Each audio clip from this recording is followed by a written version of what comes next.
কাকে না ওষুধ খেতে হয়?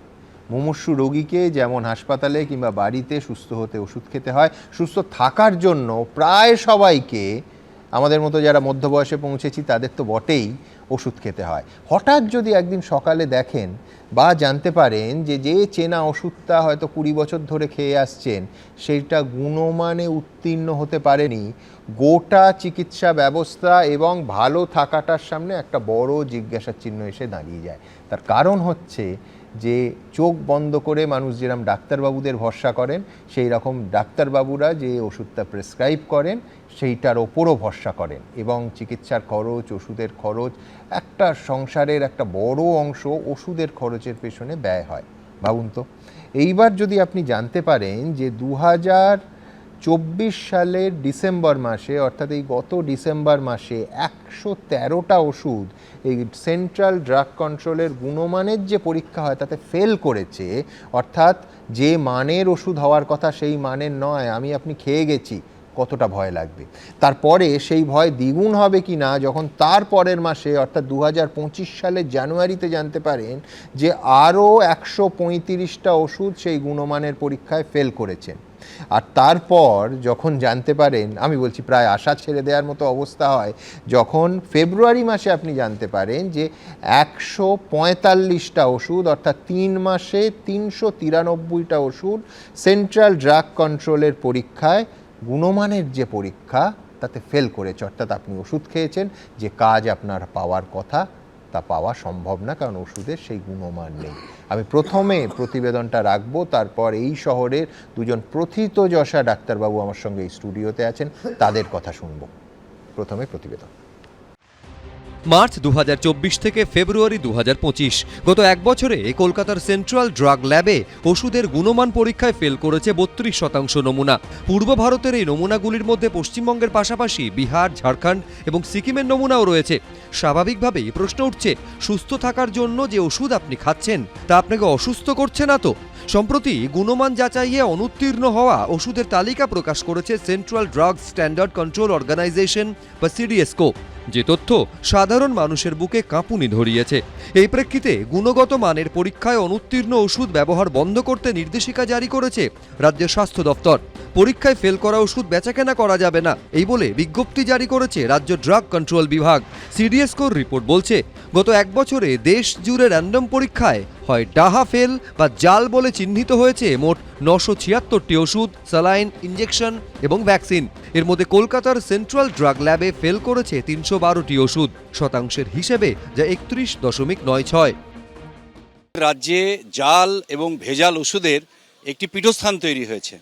আমরা সরকারি হাসপাতালের সাপ্লাই করা মেডিসিন দেখছি, ওষুধ দেখছি, এমনকি বাজারে যে ওষুধ বিক্রি হচ্ছে সেটাও দেখছি। আমাদের মনে হচ্ছে যে এখানকার যে ব্যবস্থায় এই দুর্নীতিগুলি, জাল এবং ভেজাল ওষুধ ধরা পড়তে পারে, সেই ব্যবস্থার মধ্যে ঘুণ ধরেছে, সেখানে দুর্নীতি বাসা বেঁধেছে। তাই সাধারণ মানুষের জীবন আজ বিপন্ন, স্বাস্থ্য আজ আমাদের সামনে বিপন্ন। এই জাল এবং ভেজাল ওষুধের কারণও একটা মানুষের অসুস্থতা হওয়ার পেছনে একটা বড় কারণ। সিডিএসকোর রিপোর্ট অনুযায়ী ফেব্রুয়ারি মাসে দেশে ফেল করেছে 145টি ওষুধ। কলকাতার সেন্ট্রাল ড্রাগ ল্যাবে ফেল করেছে 23টি। রাজ্য ড্রাগ টেস্টিং ল্যাবে অনুত্তীর্ণ 2টি নমুনা। জানুয়ারি মাসে দেশে ফেল 135টি ওষুধ।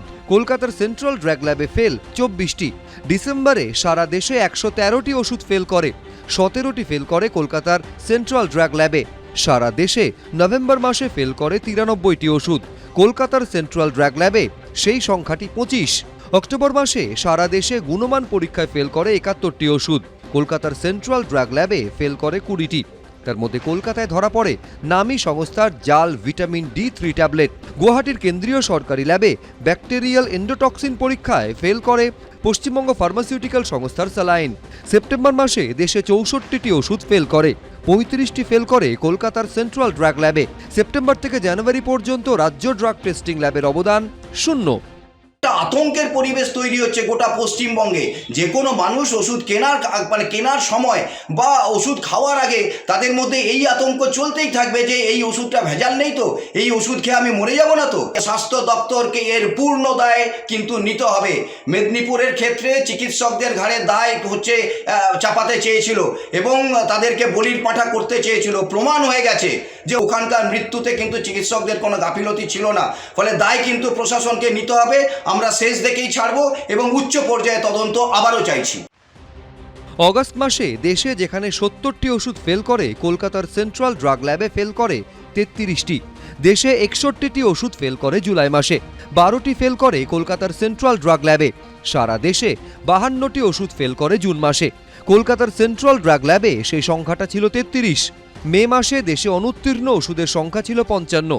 22টি নমুনা ফেল করে এই শহরের সেন্ট্রাল ড্রাগ ল্যাবে।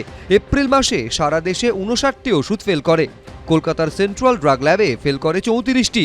মার্চ মাসে সারা দেশে ফেল করে 58টি ওষুধ, কলকাতার কেন্দ্রীয় ল্যাবে ফেল করে 32টি। মার্চ থেকে অগস্ট পর্যন্ত রাজ্য ড্রাগ টেস্টিং ল্যাবের অবদান ছিল 0। রাজ্য সরকার অত্যন্ত দ্রুততা এবং অত্যন্ত স্বচ্ছতার সঙ্গে এই স্পুরিয়াস ড্রাগগুলোর বিরুদ্ধে অভিযানে নেমেছে এবং এক্ষেত্রে রাজ্য সরকার যে কোনো প্রয়োজনীয় পদক্ষেপ করছে। সমস্ত স্টেক হোল্ডারকেই রাজ্য সরকারের সঙ্গে সহযোগিতা করতে হবে এবং কোনো ওষুধ, যে কোনো ওষুধই কিন্তু একটা রোগীর ক্ষেত্রে জীবনদায়ী ওষুধ। কোনো ওষুধের ক্ষেত্রে কোনো রকম সন্দেহ দেখা দিলেই কিন্তু সেটা যে বারকোড স্ক্যান করে যদি দেখা যায় যে সেটা সেই নির্দিষ্ট কোম্পানির নয়, সেক্ষেত্রে রাজ্য সরকারের অত্যন্ত সঠিক নির্দেশিকা যে সেই ব্যাচের সেই ওষুধগুলো ব্যবহার না করার জন্যে। স্বাস্থ্য দফতর এক নির্দেশিকায় বলেছে, গুণমান পরীক্ষায় ফেল করা ব্যাচের ওষুধ কোথাও থাকলে তা অবিলম্বে সরিয়ে ফেলতে হবে। সেন্ট্রাল মেডিকেল স্টোর, যেখান থেকে সরকারি হাসপাতালে ওষুধ সরবরাহ করা হয়, সেখান থেকেও সরিয়ে ফেলতে হবে এইসব গুণমান পরীক্ষায় অনুত্তীর্ণ ওষুধ। পাশাপাশি রাজ্য ড্রাগ কন্ট্রোলের বক্তব্য, কলকাতার কেন্দ্রীয় ড্রাগ টেস্টিং ল্যাবটি পূর্ব ভারতের সেন্ট্রাল ল্যাব। এখানে 5টি রাজ্য ও একটি কেন্দ্রশাসিত অঞ্চলে নমুনা পরীক্ষা হয়। কলকাতার ল্যাবে পরীক্ষা হচ্ছে মানেই সব রাজ্যের নমুনা নয়।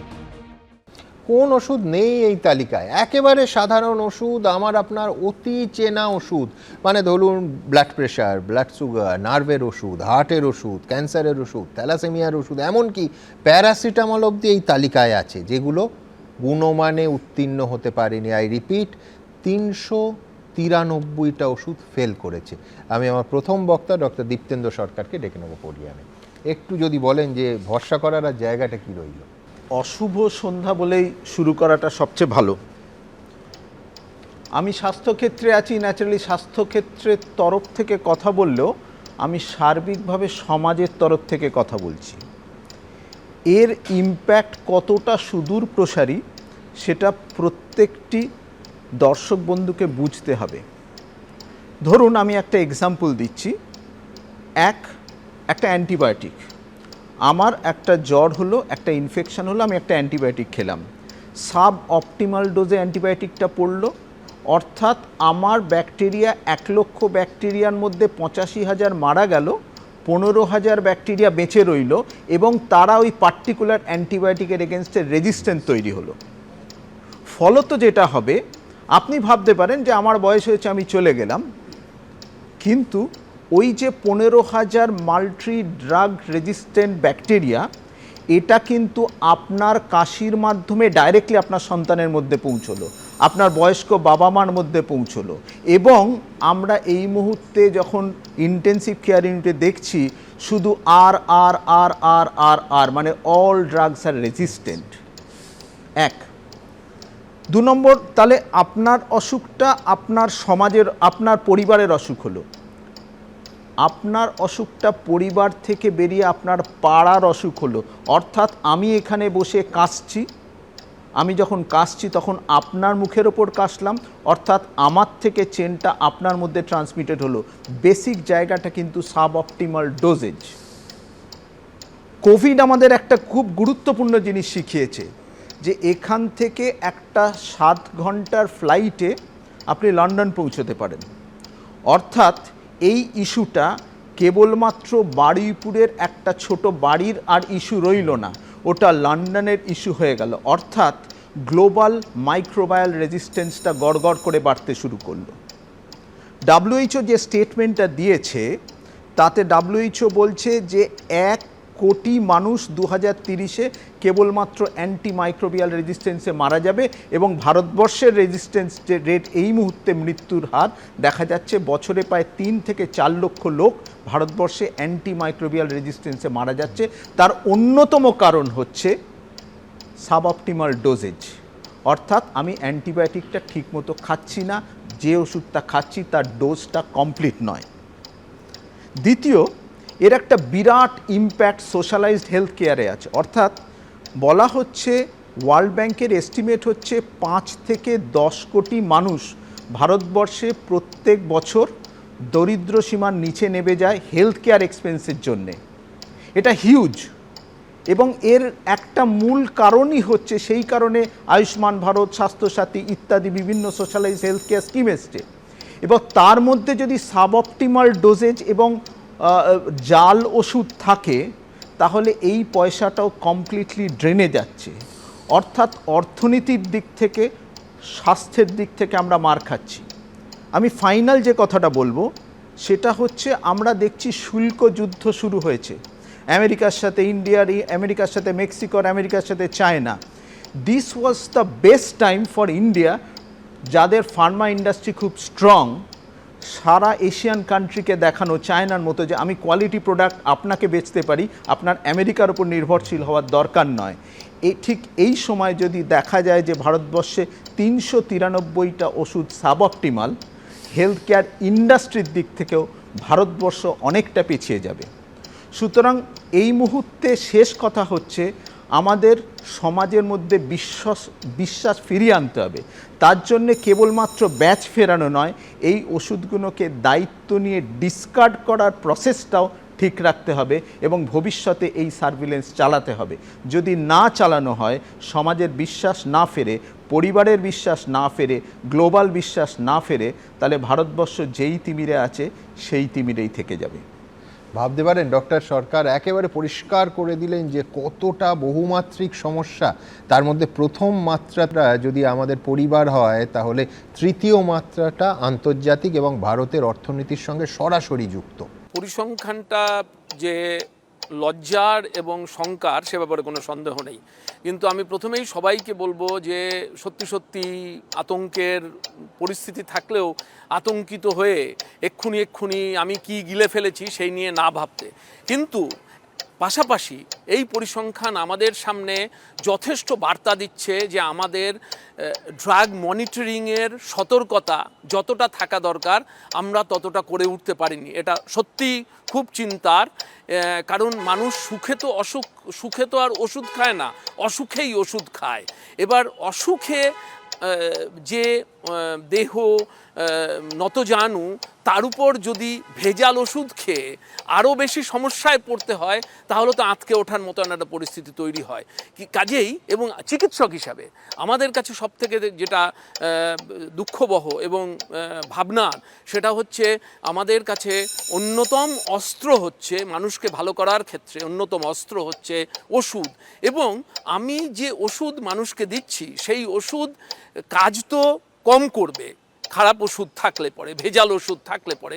পাশাপাশি ওষুধের মধ্যে যে পরিসংখ্যান এসছে এবং যে তথ্যগুলো এসছে, সেটা হচ্ছে ওষুধের মধ্যে এমন অনেক ইনগ্রেডিয়েন্ট আছে যে ইনগ্রেডিয়েন্টগুলো মানুষের ক্ষতি করতে পারে। কাজেই একদিকে দাঁড়িয়ে কম কাজ, অর্থাৎ কিনা অভীষ্ট লক্ষ্যে পৌঁছানোর ক্ষেত্রে খারাপ দিক হওয়া, অন্যদিকে দাঁড়িয়ে যে চিন্তাটা থেকেই যাচ্ছে যে লক্ষ্যে পৌঁছানোর বদলে যদি নতুন সমস্যার উদ্রেক না করে, কারণ ড্রাগ ইনডিউসড ডিজিজেস অলসো মানুষকে কিন্তু যথেষ্ট ক্ষতি করে। কাজেই এটা বেরিয়ে আসছে সেই উইন্ডো থেকে, সেই জানলা দিয়ে, যেখানে দাঁড়িয়ে আমরা সুরক্ষা দিতে ব্যর্থ হচ্ছি। ড্রাগ কন্ট্রোলের যে দায়িত্ব পালন করার কথা, সে দায়িত্ব তারা পালন করছেন না। কেন পালন করছেন না সে ব্যাপারে আরেকটু গভীরে গেলে পরে দেখা যাবে ড্রাগ কন্ট্রোলের যে সামগ্রিক বাতাবরণ আমাদের রাজ্যে, এবং খুব পরিষ্কারভাবে বলা দরকার সারা দেশে চালু আছে, সেখানে দাঁড়িয়ে যতটা স্ট্রিনজেন্ট হওয়া দরকার ততটা স্ট্রিনজেন্ট হওয়া যায় না। আমার মনে হয় যেটা আমাদের ভাবা দরকার সেটা হচ্ছে ওষুধ এবং মানুষের অসুখের সময় সুরক্ষা দেওয়াটা কিন্তু দেশের সরকারের কাছে আভ্যন্তরীণ সুরক্ষার অন্যতম গুরুত্বপূর্ণ অঙ্গ।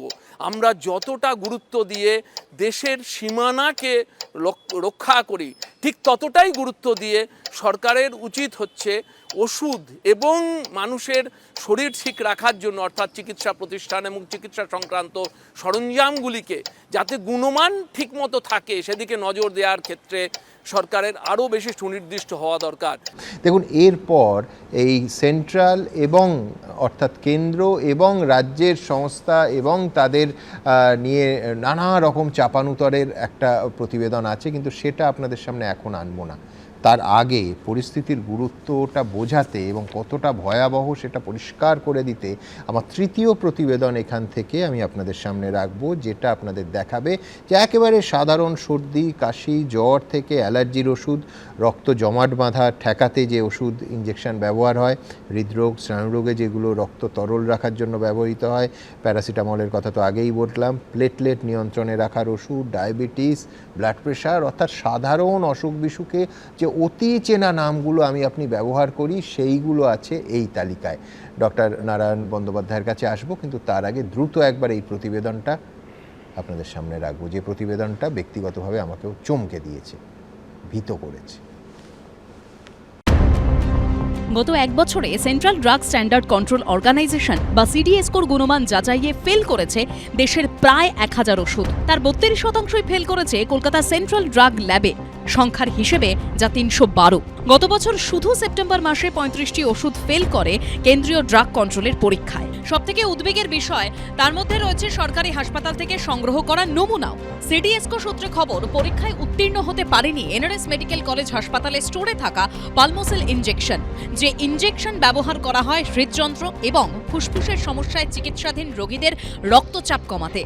সিডিএসকোর রিপোর্টে উল্লেখ করা হয়েছে, এনআরএস হাসপাতাল থেকে সংগ্রহ করা ওষুধটি ছিল সান ফার্মার মোড়ক নকল করে বানানো। ভায়ালে লেখা ছিল ব্যাচ নম্বর থেকে ইনজেকশন তৈরির তারিখ এবং এক্সপায়ারি ডেট। পরীক্ষায় ফেল করার কারণ হিসেবে রিপোর্টে লেখা রয়েছে, ভায়ালে ছিল দূষিত পদার্থ, সমস্যা ছিল শুদ্ধতার। ওষুধ প্রস্তুতকারী সংস্থা সান ফার্মার তরফে জানানো হয়েছে, এই ইনজেকশন তাদের তৈরি নয়, এটি স্পিউরিয়াস ড্রাগ বা জাল ওষুধ। ঘটনার তদন্ত হচ্ছে। কিন্তু এরকম ইনজেকশন এনআরএস এর মতো সরকারি হাসপাতালে স্টোরে এলো কি করে? তাহলে কি সরকারি হাসপাতালেও ঢুকে পড়ছে নিম্নমানের বা জাল ওষুধ? ভেজাল ইঞ্জেকশন নবজাতকদের চিকিৎসার জন্য চলে এসেছিল এনআরএস মেডিকেল কলেজ হাসপাতালে, যার পর্দা ফাঁস হয় সেন্ট্রাল ড্রাগ টেস্টিং ল্যাবরেটরির ড্রাগ ইন্সপেক্টরদের এই নমুনা যাচাইয়ের পরীক্ষার পর। ওখানকার যে অথরিটি আছে, প্রশাসক আছে, তারা কোথা থেকে ওষুধ কিনছে? তারা কি বাগরি মার্কেট থেকে ওষুধ কিনছে? তারা কি এটা বিচার করছে না যে কাদের থেকে তারা ওষুধ কিনছে, কোন কোম্পানি ওষুধ দিচ্ছে, সেই ওষুধগুলো জালি বা ভেজাল দেয়া আছে কি নেই? তাহলে তো এটাই হয় যে আবারও সেই মানুষের জীবন নিয়ে একদম ছিনিমিনি খেলা। ফলে দায়টা কার কাছে চাপাবো? সারা পশ্চিমবঙ্গে যে স্বাস্থ্যক্ষেত্রে আমরা বলছি যে দুর্নীতিটা প্রাতিষ্ঠানিক চেহারা নিয়েছে, সেই প্রাতিষ্ঠানিক চেহারা নেওয়ার মানে কি? এই জাল ওষুধের রমরমা করে দেবার মতো উপযোগী নীতি নেওয়া হয়েছে এখানে। কারা দেখবে? ড্রাগ ইন্সপেক্টরের চাকরি বিক্রি হয় 20 লাখ টাকা 30 লাখ টাকায় আমাদের রাজ্যে। আগে হতো না, এখন হয়। তাদের লক্ষ্য কি থাকবে? তাদের লক্ষ্য থাকবে হচ্ছে যে কোম্পানির থেকে ঘুষ নিয়ে ওই টাকার দ্বিগুণ টাকা, চতুর্গুণ টাকা তোলার। এনআরএস হাসপাতাল কর্তৃপক্ষের দাবি, এই ওষুধটি নজরে আসা মাত্রই তার ব্যবহার বন্ধ করে দেওয়া হয়েছে। সেটা আমাদের এখতিয়ারের মধ্যে পড়ে না কার্ডটা ডিটেক্ট করা, তো ওটা নিয়ে আমাদের প্রবলেম হয়েছিল। সেটা জানানো হয়েছিল, ড্রাগ কন্ট্রোল থেকে এসেছিলেন ওনারা ওটার ইনভেস্টিগেশন করেছে এবং সেটা আলাদা করে আর কোনো এক্সট্রা রিপোর্ট কার বা কোথা থেকে হচ্ছে সেইটার কোনো রিপোর্ট আমার কাছে নেই। তো এই পর্যন্তই আর কি। সিডিএসকো সূত্রে খবর, একটি ওষুধ জাল বলে গণ্য করা হবে যদি তা কোনো ওষুধের নাম ব্যবহার করে তৈরি করা হয়, যদি তা অন্য ওষুধের নকল হয় বা অন্য ওষুধের সঙ্গে এতটাই সাদৃশ্যপূর্ণ হয় যাতে প্রতারণার আশঙ্কা থাকে, যদি ওষুধের চরিত্র সম্পর্কে বিবরণে স্পষ্টতার অভাব থাকে, ওষুধের লেভেল বা কন্টেনারে প্রস্তুতকারক হিসেবে এমন কোনো ব্যক্তি বা কোম্পানির নাম থাকে যাদের কোনো অস্তিত্বই নেই, যদি কোনো ওষুধের মধ্যে অন্য ওষুধ ঢোকানো থাকে, তাকে জাল ওষুধ বা স্পিউরিয়াস ড্রাগ বলে চিহ্নিত করা হবে। এই জাল ওষুধ নিয়েও চিন্তা বাড়িয়েছে সিডিএসকোর রিপোর্ট, কারণ গত 1 বছরে কলকাতায় ধরা পড়েছে অসংখ্য জাল ওষুধ। সিডিএসকো সূত্রে খবর, গত বছর নভেম্বরে কলকাতায় ধরা পড়ে নামী সংস্থার ব্র্যান্ড এবং ব্যাচ নম্বর জাল করে তৈরি কোলেস্টেরলের ওষুধ। অক্টোবরে ধরা পড়ে নামী সংস্থার জাল ভিটামিন D3 ট্যাবলেট। সেপ্টেম্বরে ধরা পড়ে জাল antibiotic pantoprazole D, paracetamol. June মাসে কলকাতা থেকে ধরা পড়ে নকল antibiotic inhaler cough syrup. March মাসে কলকাতা থেকে বাজেয়াপ্ত হয় সান ফার্মা এবং গ্লেনমার্কের নাম জাল করে বানানো স্নায়ু এবং হৃদরোগের ওষুধ। এই রিপোর্ট সামনে আসার পর চিন্তিত চিকিৎসক মহল। আমি নিশ্চিত এ ব্যাপারে রাজ্য স্বাস্থ্য দপ্তর তদন্ত করছে, কোনো কোম্পানির নাম বলাটা ঠিক হবে না, সেই তদন্তের রিপোর্টটা আসা পর্যন্ত অপেক্ষা করা উচিত। মাননীয় মুখ্যমন্ত্রী মমতা বন্দ্যোপাধ্যায়ের নেতৃত্বাধীন পশ্চিমবঙ্গের রাজ্য সরকার এই জাল ওষুধের ব্যাপারে অত্যন্ত সঠিক এবং কড়া পদক্ষেপ গ্রহণ করছেন এবং আগামী দিনেও গ্রহণ করবেন, যাতে সারা পশ্চিমবঙ্গবাসীর স্বাস্থ্য সুরক্ষিত থাকে। আপনি কি উচ্চ রক্তচাপের রোগী? বেশ কিছুদিন ধরে টেলমা AM40 খেয়েও লাভ হচ্ছে না? তাহলে একবার ওষুধের ব্যাচ নম্বর এবং QR কোড স্ক্যান করে দেখুন, কারণ ওষুধ প্রস্তুতকারী সংস্থা রাজ্যের ডিরেক্টরেট অফ ড্রাগস কন্ট্রোলকে জানিয়েছে তাদের ব্যাচ নম্বর QR কোড ব্যবহার করা টেলমা AM40 ওষুধটি জাল। আমতার জাল ওষুধ কাণ্ডে তদন্তে নেমে রক্তচাপ নিয়ন্ত্রণে রাখার এই ওষুধটিকে জাল ঘোষণা করে সতর্ক করেছে রাজ্য ড্রাগ কন্ট্রোলও। জারি করা হয়েছে নির্দেশিকা। গত 21শে ফেব্রুয়ারি হাওড়ার আমতায় জাল ওষুধ চক্রের পর্দা ফাঁস হয়। মান্না এজেন্সি নামে একটি ওষুধ সরবরাহকারী সংস্থার গুদামে হানা দিয়ে বাজেয়াপ্ত করা হয় প্রায় 17 লক্ষ টাকার জাল ওষুধ। সংস্থার মালিক বাবলু মান্নাকে গ্রেপ্তার করা হয়। সংস্থার গুদাম থেকে উদ্ধার হওয়া জাল ওষুধের মধ্যে বেশিরভাগই ছিল প্রেশারের মতো অসুখের, তার মধ্যে একটি টেলমা AM40। রাজ্য ড্রাগ কন্ট্রোল সূত্রে খবর, ওষুধটি সম্পর্কে প্রস্তুতকারী সংস্থাকে চিঠি লিখে জানতে চাওয়া হয় মূল ওষুধের কোন কোন অংশ নকল করা হয়েছে। ওষুধ প্রস্তুতকারী সংস্থা গ্লেনমার্ক ফার্মাসিউটিক্যালসের তরফে রাজ্যের ডিরেক্টরেট অফ ড্রাগস কন্ট্রোলকে জানানো হয়েছে যে ওষুধটি জাল করা হয়েছে তার ব্যাচ নম্বর 05240367। এই ব্যাচ নম্বরের সঙ্গে আসল ওষুধের ব্যাচ নম্বরের সম্পূর্ণ মিল রয়েছে, অর্থাৎ ব্যাচ নম্বর জাল করা হয়েছে। ব্যাচ নম্বর মিলে গেলেও QR কোড স্ক্যান করলে গরমিল ধরা পড়ছে। ওষুধ প্রস্তুতকারী সংস্থা জানিয়েছে QR কোড স্ক্যান করলে দেখা যাচ্ছে কুড নট ভেরিফাইড। অ্যালুমিনিয়ামের ফয়েলে ওষুধের যে নাম লেখা রয়েছে সেখানে বানান ভুল রয়েছে। কেন ওষুধটি জাল তার কারণ হিসেবে বলা হয়েছে ইন্ডিয়ান ফার্মাকোপিয়া অনুযায়ী গুণগত মানে উত্তীর্ণ নয়। যেটা আমার বড় জিজ্ঞাস্য সেটা হচ্ছে যে কোয়ালিটি কন্ট্রোলটা কোথায় গিয়ে দাঁড়িয়েছে। বিরাট বড় জায়গা, এখানে কিন্তু অ্যাডমিনিস্ট্রেশনের দায়িত্বে থেকেই যাচ্ছে।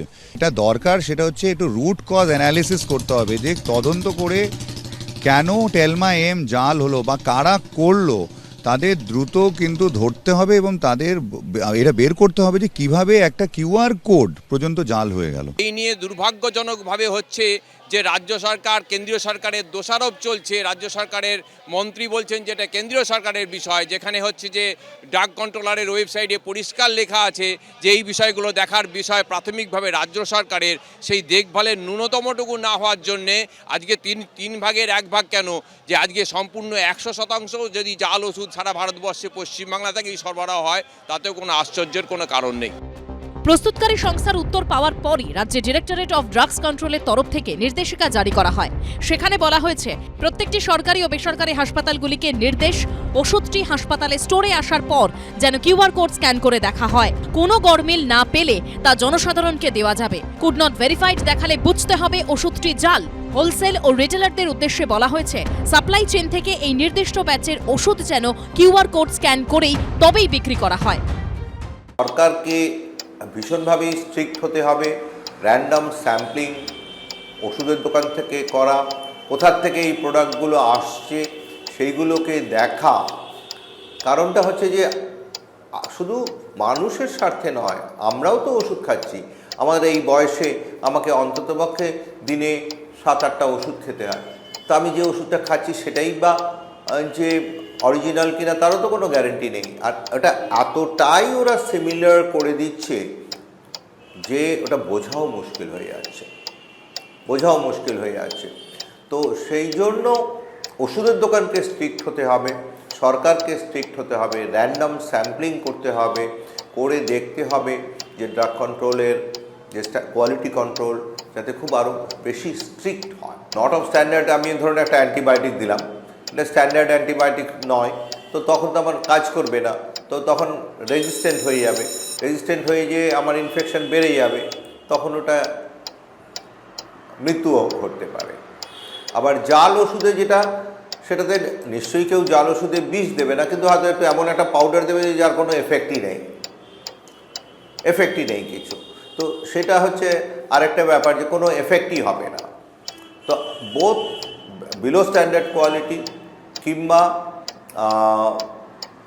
জালি ওষুধ can be dangerous for the health system. আর আমরা যারা বাচ্চাদেরকে নিয়ে হ্যান্ডেল করি তাদের আরও বেশি ভয়। কারণটা হচ্ছে যে দেখুন, বাচ্চাদের ওষুধ এমনি বাচ্চাদের ওষুধ কাজ করতে সবাই, ইমিউন সিস্টেমটা তো স্ট্রং নয়। তারপরে ধরুন আমরা একটা ওষুধ খাওয়ালাম, কখনো কখনো দেখা যায় যে তার 25 to 30% বা 40% ওষুধ অ্যাবজর্পশন হলো, কারণ ফেলে দিচ্ছে। সেটাও যদি খারাপ থাকে তাহলে কি করে ওষুধটা কাজ করবে?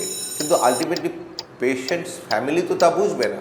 পেশেন্টস ফ্যামিলি বুঝবে যে ডাক্তারবাবুর ওষুধে কাজ হচ্ছে না, ডাক্তারবাবুর ওষুধে কাজ হয় না এখন, অথবা বাচ্চাটা খারাপ হয়ে গেল, আমাদের উপরে ব্লেমটা আসবে। কিন্তু কি করে তাদেরকে বোঝাবো যে ওষুধটা তোমার খারাপ ছিল? তো এই যে প্রবলেমটা, এটা ভীষণ বড় প্রবলেম। সরকারকে ভীষণভাবে স্ট্রিক্ট হতে হবে। আর কোয়ালিটি কন্ট্রোল সমস্ত জায়গাতেই, আমি বলছিলাম না, আমি যেটা এক্সাম্পল আপনাকে দিলাম যে পাসপোর্টের ব্যাপারটা, তো সব জায়গাতেই এই জালি সিস্টেমটা, টাকা নোট জালির থেকে শুরু করে, পাসপোর্ট জালির থেকে শুরু করে, ওষুধ জালির থেকে, হ্যাঁ কোনো একটা ব্র্যান্ডের জুতো জালি হলো সেটা তো মেনে নেওয়া যায়, কিন্তু যেখানে জীবনের ব্যাপার সেইখানে যদি কেউ সেই জালি ব্যবসা করে তাদের একমাত্র শাস্তি হওয়া উচিত মৃত্যুদণ্ড। দুটোভাবে যদি আমরা এটাকে দেখি, যে একটা ওষুধ যখন ইনফিরিয়ার কোয়ালিটির হচ্ছে, আর একটা ওষুধ যখন ম্যালিফিক হচ্ছে, মানে ওষুধটার মধ্যে এমন কন্টেন্ট আছে যেটা অ্যাকচুয়ালি মানে তার কাজটা তো করছেই না, উল্টো দিকের কাজ করছে, শরীর খারাপ করাচ্ছে। সো ইনফিরিয়ার কোয়ালিটির ওষুধ মানে অনেক সময় এক্সপায়ারি ডেট পেরিয়ে গেছে, বা অনেক সময় ওষুধে সেই মেটেরিয়ালটা যেটা অ্যাক্টিভ ইনগ্রিডিয়েন্ট বলি আমরা, একটা ওষুধে সাধারণত দুটো জিনিস থাকে, একটা অ্যাক্টিভ ইনগ্রিডিয়েন্ট আর একটা কিছু বেস মেটেরিয়াল। সেই অ্যাক্টিভ ইনগ্রিডিয়েন্টটা কম আছে, সেগুলোতে ওষুধগুলো কম কাজ করে মানে আপনি যে ব্লাড প্রেশারের পয়েন্টটা দিয়ে আরম্ভ করলেন, ব্লাড প্রেশার আপনার কমছে না, আপনার পারসিস্টেন্টলি 170/90 থাকছে, আপনি 4টে ওষুধ খাচ্ছেন তাও ব্লাড প্রেশার কমছে না, এইটা একটা ব্যাপার। এবং এর ক্ষতি হচ্ছে যে ব্লাড প্রেশারের চিকিৎসা না করলে আপনার যে ক্ষতিগুলো হওয়ার কথা, যে আপনার কিডনি খারাপ হয়ে যাওয়ার কথা, আপনার মাথায় স্ট্রোক হওয়ার কথা, আপনার হার্ট অ্যাটাক হওয়ার কথা, ইত্যাদি ইত্যাদি, সেই ধরনের ক্ষতিগুলো হবে যেটা আপনার পুয়ার ট্রিটমেন্টের জন্য হলো।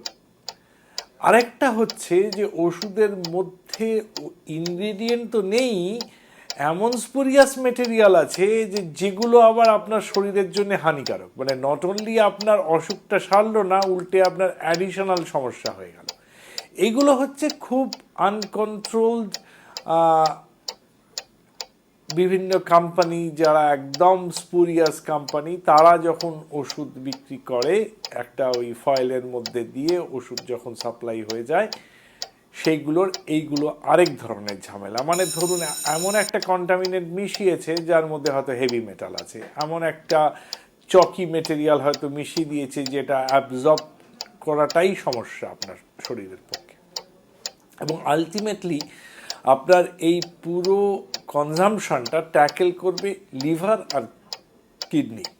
সো এর ইম্প্যাক্টটা আইদার আপনার লিভারের ওপরে পড়বে আর আপনার কিডনির ওপর পড়বে, এবং এখান থেকে যদি শরীরে টক্সিন বা হেভি মেটালের একটা কন্টিনিউয়াস এক্সপোজার হয়, তাহলে আপনার বোন ম্যারোর ওপরও তার ইম্প্যাক্ট হবে, আপনার ব্রেনের ওপরও তার ইম্প্যাক্ট হবে। এগুলো মানে ট্যাঞ্জিবল ইম্প্যাক্ট আর কি। আপনার মেমারি, ধৈর্য, এগুলো হঠাৎ কমতে আরম্ভ করবে। আপনার বোন ম্যারোতে দেখবেন হঠাৎ ডব্লিউবিসি কমে যাচ্ছে, প্লেটলেট কমে যাচ্ছে, যার অ্যাপারেন্টলি আর কোনো কারণ আপনি পাচ্ছেন না। আমি বলছি ডক্টর সরকার, কীরকম একটা অবিশ্বাসের বাতাবরণ, যে যিনি রোগী তিনি ভাবছেন যে ডাক্তারবাবুর ওষুধে কাজ হচ্ছে না, আর ডাক্তারবাবু ভাবছেন রোগী ওষুধ খাচ্ছে না, কিন্তু আসল সমস্যাটা অনেক গভীরে, যেটা আমি বলছি যে এই ধরনের ধরুন এই আমি কোম্পানিটার নাম বলছি না, তার কিউআর কোড স্ক্যান করে তারা মিলিয়ে দেখছে যে তাদের প্রোডাকশন অ্যামাউন্ট তার থেকে সেল বেশি হচ্ছে। তার মানে আমি বলছি যে এই যে জায়গাটা সাধারণ মানুষের ধরার কি সাজেস্ট করবেন সাধারণ মানুষকে? একটা তো উনি বলছেন যে এটা তো মানে বড় জায়গা থেকে, এছাড়া না, প্রথম কথা হচ্ছে দেখুন, আমরা কাউকেই ট্রাস্ট করতে পারছি না। খুব নামি দামি ব্র্যান্ডের ওষুধ দেখা যাচ্ছে তাদের সাব অপটিমাল। তো আমি বড়জোর এটা দেখতে পারি এক্স ব্র্যান্ড, যাকে আমি ছোটবেলা থেকে নাম শুনেছি, কিন্তু আমি দেখছি এক্স ব্র্যান্ডেরও সাব অপটিমাল রয়েছে।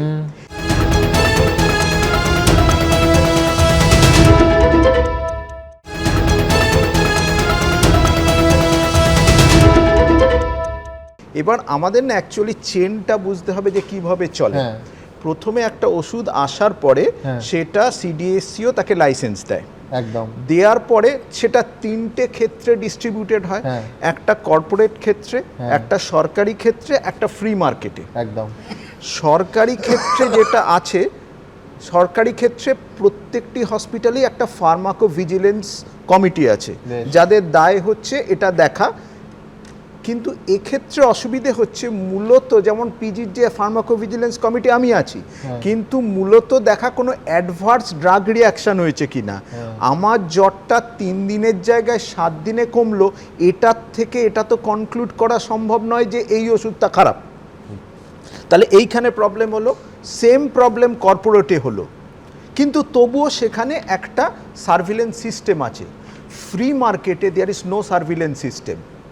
যেভাবে সিডিএসসিও স্যাম্পলিং করে, বা ধরুন পশ্চিমবাংলায় যেভাবে স্যাম্পলিং হয়, ধরুন একটা ওষুধ কেনা হলো, যেরকম স্যালাইন, যেসব প্রশ্ন আসছিল, কেনার পরে তারপরে একটা সার্ভিলেন্স চলে। কি করে, একটা স্যাম্পল তুলে নেওয়া হয়। ধরুন একটা 10টা বোতল থেকে আমি একটা বোতল তুলে নিলাম। যারা এই ফেক জিনিসগুলো চালায়, দে আর ভেরি স্মার্ট পিপল। ওরা জানে যে আপনি স্যাম্পলটা তুলবেন। এক্ষেত্রে আচমকাই একটা সার্ভে হয়েছে বলে এরম বেরিয়ে এসছে, কিন্তু যদি ওরা জানে যে আমার অমুক অমুক দিনের একটা প্যাটার্ন আছে যখন তোলা হবে, আপনি কি এইরকম বিরাট বড় একটা জিনিসের নিচে নেমে গিয়ে কোণা থেকে তুলবেন? Naturally it is a daily job. সে এখান থেকে একটা, ওখান থেকে একটা, ওখান থেকে একটা তুলে স্যাম্পল করছে, এবং তারা বারে বারে পাস করে যাচ্ছে। আপনি অন ডকুমেন্টস তাকে কোনোদিনই দেখাতে পারবেন না। সুতরাং এক্ষেত্রে আমার মনে হয়েছে যে একদম ফ্যাক্টরি লেভেলে সার্ভিলেন্স, মানে উৎসটাকে সার্ভিলেন্সে আনাটাই more important than the market. কারণ মার্কেটে প্রচুর জিনিস চলে যাবে, কিন্তু আপনি যাকে পাসপোর্ট দিচ্ছেন সেই ফ্যাক্টরিকে রেগুলার বেসিসে সার্ভিলেন্স করলে, যেরকম একটা ভালো মডেল তো পশ্চিমবঙ্গে কাজ করেছে, লোকে মদ খেয়ে আর গাড়ি চালায় না, ভয়ে থাকে এই মোড়ের মাথায় তাকে ধরবে। এই সিস্টেম যদি স্ট্রঙ্গার সার্ভিলেন্স না করা হয়, এটা থামানো সম্ভব নয়। সেকেন্ড যে জিনিসটা আমরা দেখেছি, ধরুন আপনি আজকে এক্স ওষুধকে এখানে বললেন এটা খারাপ, কোম্পানি উইথড্র করে নিল, নিয়ে সেইটা নিয়ে গিয়ে যে কোয়েম্বাটোরে দিয়ে দিল না, এর তো কোনো প্রমাণ নেই আপনার কাছে। এবার এইটাকে যখন ফেলা হবে, সেই ফেলা সার্ভিলেন্সটাও কর্তৃপক্ষর দায়, যে ঠিকমতোভাবে ইনসালিনেশন করে এটাকে ডিসপোজ করা হলো কিনা সেটারও সার্টিফিকেট দরকার। না হলে এদিকের ওষুধ ওদিকে যাবে, ওদিকের ওষুধ এদিকে যাবে। আমি বলছি পশ্চিমবঙ্গ ফার্মাসিউটিক্যালসের ওষুধটা অন্য রাজ্যে ব্যান হয়েছিল, এখানে তারপরে চলেছে। হ্যাঁ নিশ্চয়ই। প্রথম বক্তব্য হচ্ছে যে ডাক্তারবাবুর থেকে একটু অর্থগোনাল একটা জিনিস বলি, আমি উল্টো বলবো না, সেটা হচ্ছে স্ট্যাটিস্টিক্যাল ডিজাইন এবং সার্ভে বলে একটা বিষয় আছে, তাতে অত্যন্ত সাকসেসফুলি অত্যন্ত কম স্যাম্পল নিয়ে একেবারেই ধরা যাবে। অর্থাৎ ডক্টর কুণাল সরকার যেটা বললেন, রাষ্ট্র ব্যবস্থা যদি ওষুধ বা অন্যান্য বিষয় থেকে টাকাটা ইলেকটোরাল বন্ডের মাধ্যমে রাজনৈতিক দলে না নেয়, যারাই কিনা কোনো রাজ্য বা দেশের শাসক, সেক্ষেত্রে অত্যন্ত সহজে, অত্যন্ত কম খরচে, অত্যন্ত কম সময়ে স্ট্যাটিস্টিক্যাল ডিজাইনের মাধ্যমে এরা প্রতিটি মুহূর্তে ধরা পড়বে, কোনো অতিরিক্ত পরিশ্রম করতে হবে না। অর্থাৎ ডাক্তারবাবু যেটা পরে বলেছেন সেইটা একেবারে একমত, যে রাষ্ট্রের সার্ভিলিয়েন্স নেই। এবার নেই মানে তারা কি ভুল করছেন, তাদের মেথোডোলজি নেই? না, মেথোডোলজি আছে, একেবারে পরিষ্কার মেথোডোলজি আছে স্ট্যাটিস্টিক্যাল ডিজাইনের মাধ্যমে। প্রশান্ত চন্দ্র মহলনবিশ থেকে আরসি বোস, আজ থেকে 50-60 বছর আগে একেবারে দেখিয়ে গেছেন ধরা যায়। কিন্তু রাষ্ট্রের যে ব্যবস্থা, তারা তো আর প্রশান্ত চন্দ্র মৌলানির বিষয়ে কথা শুনবেন না। তিনি সেই দ্বিতীয় একটা পঞ্চবার্ষিকী পরিকল্পনা করেছেন। এখন যারা রাষ্ট্র শাসন করছেন তারা ওই ইলেকটোরাল বন্ডের টাকা নেওয়াটাই মূল সমস্যা। ওটার বাইরে রাষ্ট্র ব্যবস্থা যখন বেরোবে তখন অত্যন্ত সহজে এটা সামলানো যাবে। আমি আসবো বিশ্বনাথ দা, কিন্তু তার আগে আরেকটা প্রতিবেদন আপনাদের সামনে রাখবো, যে প্রতিবেদনটা নিঃসন্দেহে তার একটা রাজনৈতিক বিতর্ক উস্কে দিতে পারে। তার কারণ এই স্যাম্পল যেগুলো ফেল করেছে তার ভেতরে স্টেটের 66টা রয়েছে। ডিসেম্বরে ফেল করলো 17টা, জানুয়ারিতে ফেল করলো 24টা, ফেব্রুয়ারিতে 25টা, যোগ করলে কি দাঁড়াচ্ছে 66টা।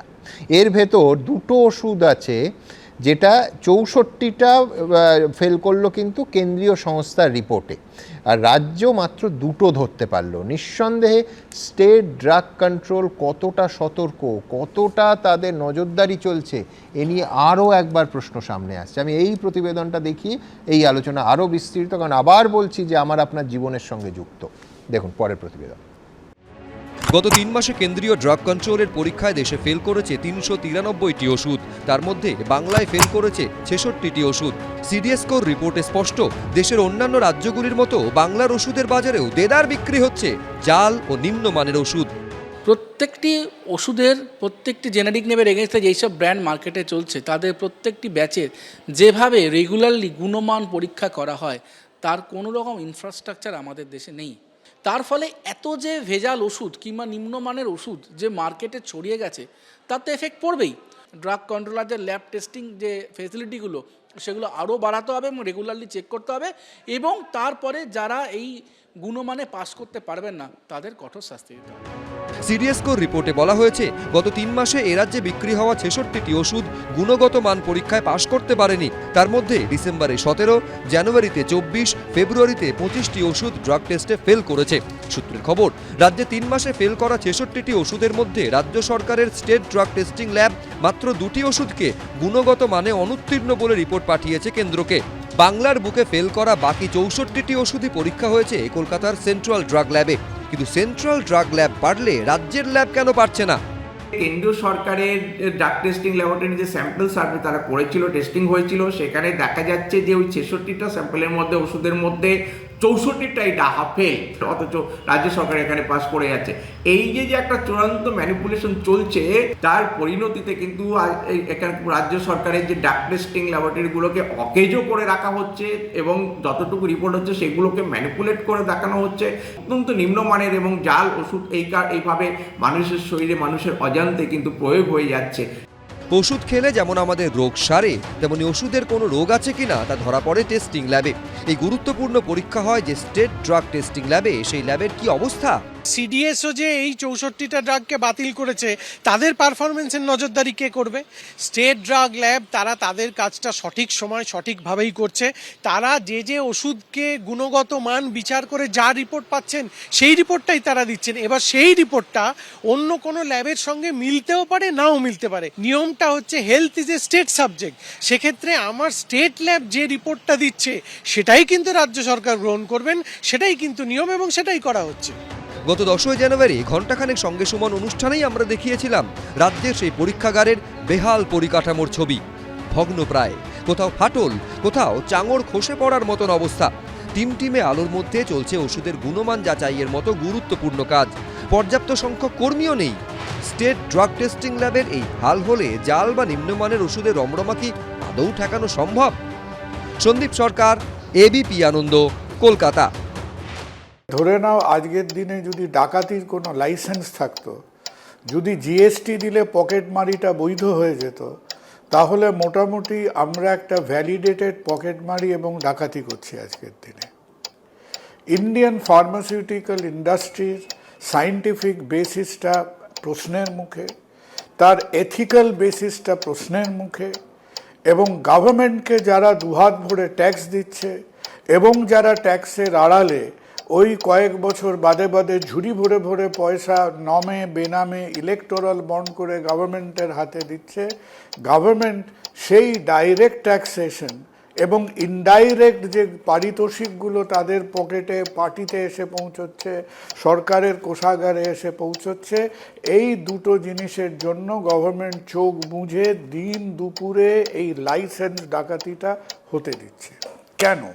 প্রথমত চিন্তা করে দেখো যে আজকের দিনে তোমরা যারা ভারতবর্ষের বাইরে দুপা রেখেছো, সাউথ এশিয়ায় হতে পারে, ইউরোপে হতে পারে, আমেরিকায় হতে পারে, যারা কিনা আমরা তো নিজেদের বলছি যে আমরা আজকে সেই একটা আদিম হিংস্র জঙ্গলি পরিবেশে আর নেই, আমরা সভ্য হচ্ছি।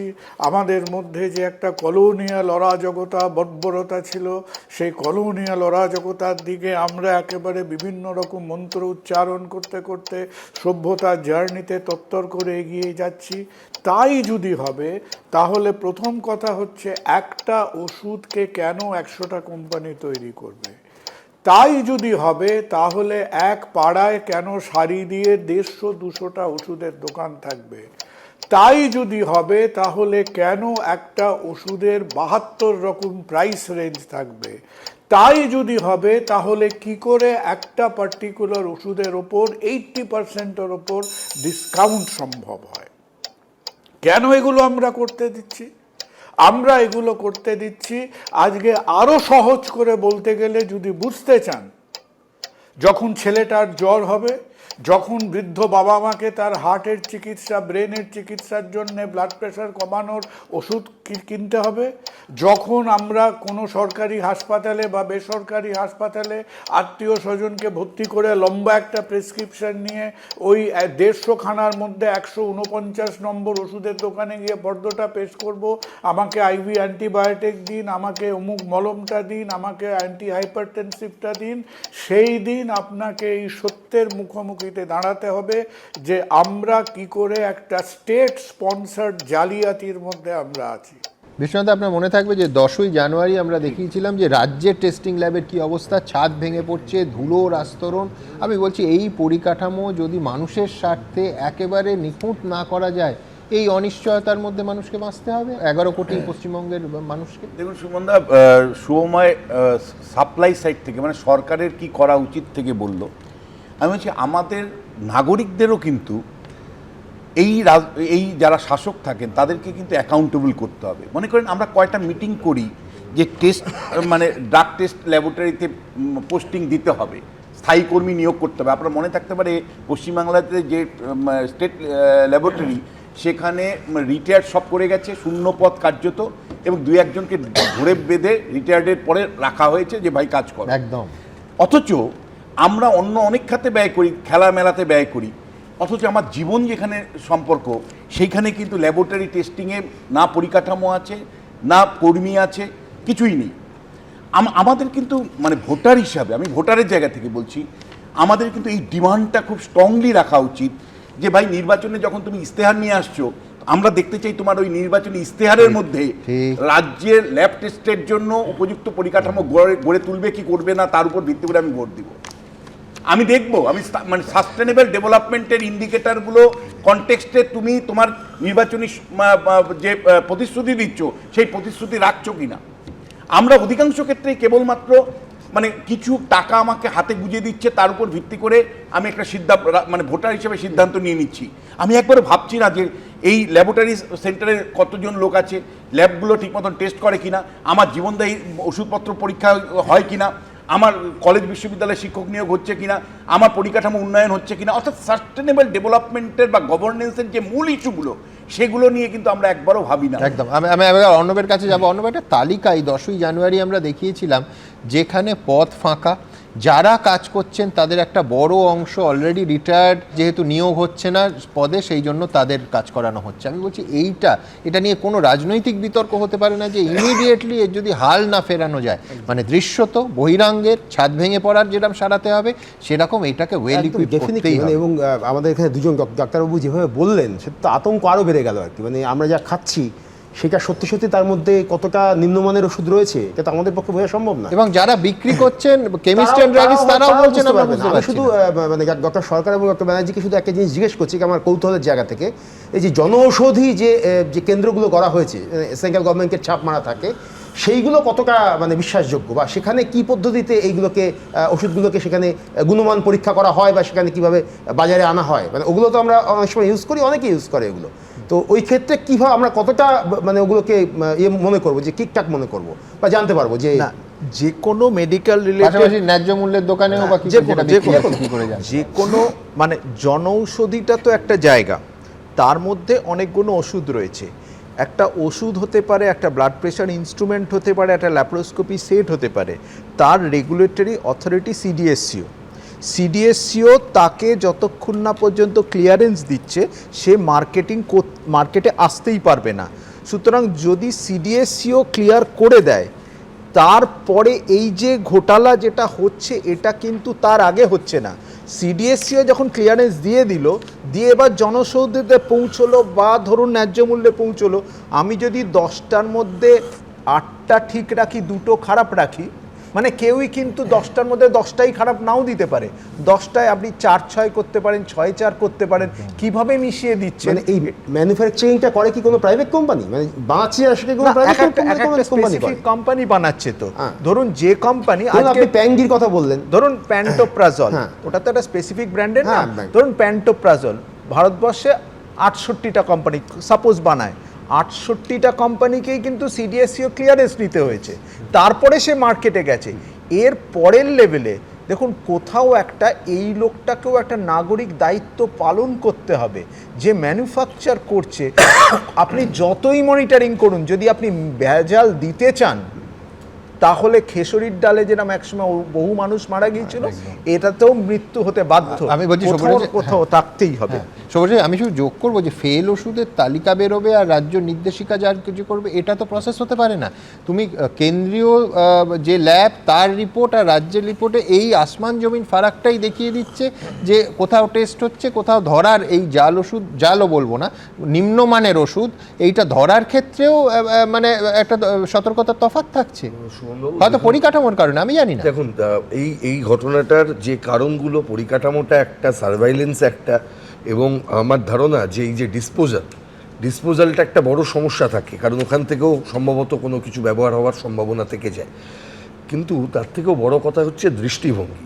আমরা সবাই আমাদের নাগরিকদের দৃষ্টিভঙ্গির কথা বললেন, বিশ্বনাথ স্যারও বললেন, কিন্তু আমার মনে হয় সরকারের দৃষ্টিভঙ্গিটা আরও বেশি গুরুত্বপূর্ণ। আমি এত টেকনিক্যালিটিসের মধ্যে যাব না, কিন্তু আমার মনে আছে যে এই কোভিডের সময় আমাদের এখানে একটি ঘটনা ঘটেছিল, সেটা হচ্ছে ভ্যাকসিনের ক্ষেত্রে, জাল ভ্যাকসিন। একদম মনে পড়ছে জাল ভ্যাকসিন কাণ্ড। তখন আমাদের রাজ্যের পুলিশ প্রশাসন তদন্ত নিয়েছিল, গ্রেপ্তার হয়েছিল, হাইকোর্টও বলেছিলেন তদন্ত হবে। সেই তদন্তের কোনো কুলকিনারা পেয়েছেন? কোথায় গেল? কারা সাপ্লাই করলো, কারা প্রক্রিয়র করলো ভ্যাকসিন? আমি জানি খানিকটা, কিন্তু আমরা একটা উদাহরণ দিচ্ছি, মানে এইটা দেখাচ্ছে যে সার্ভাইলেন্সের জায়গায় আমাদের যে নিয়ন্ত্রক যারা আছেন তাদের একটা বড় গাফিলতি থেকে যাচ্ছে। আমি তার সঙ্গে শুধু যোগ করবো যে এইখানে পরিস্থিতিটা তো আরো কঠিন, তার কারণ জাল হলে যে হাওড়ার একটা জায়গায় জাল হচ্ছে, সেইখানে রেড হলো, সেখানে সার্ভিলেন্স আরো স্ট্রং করা গেল, হলো।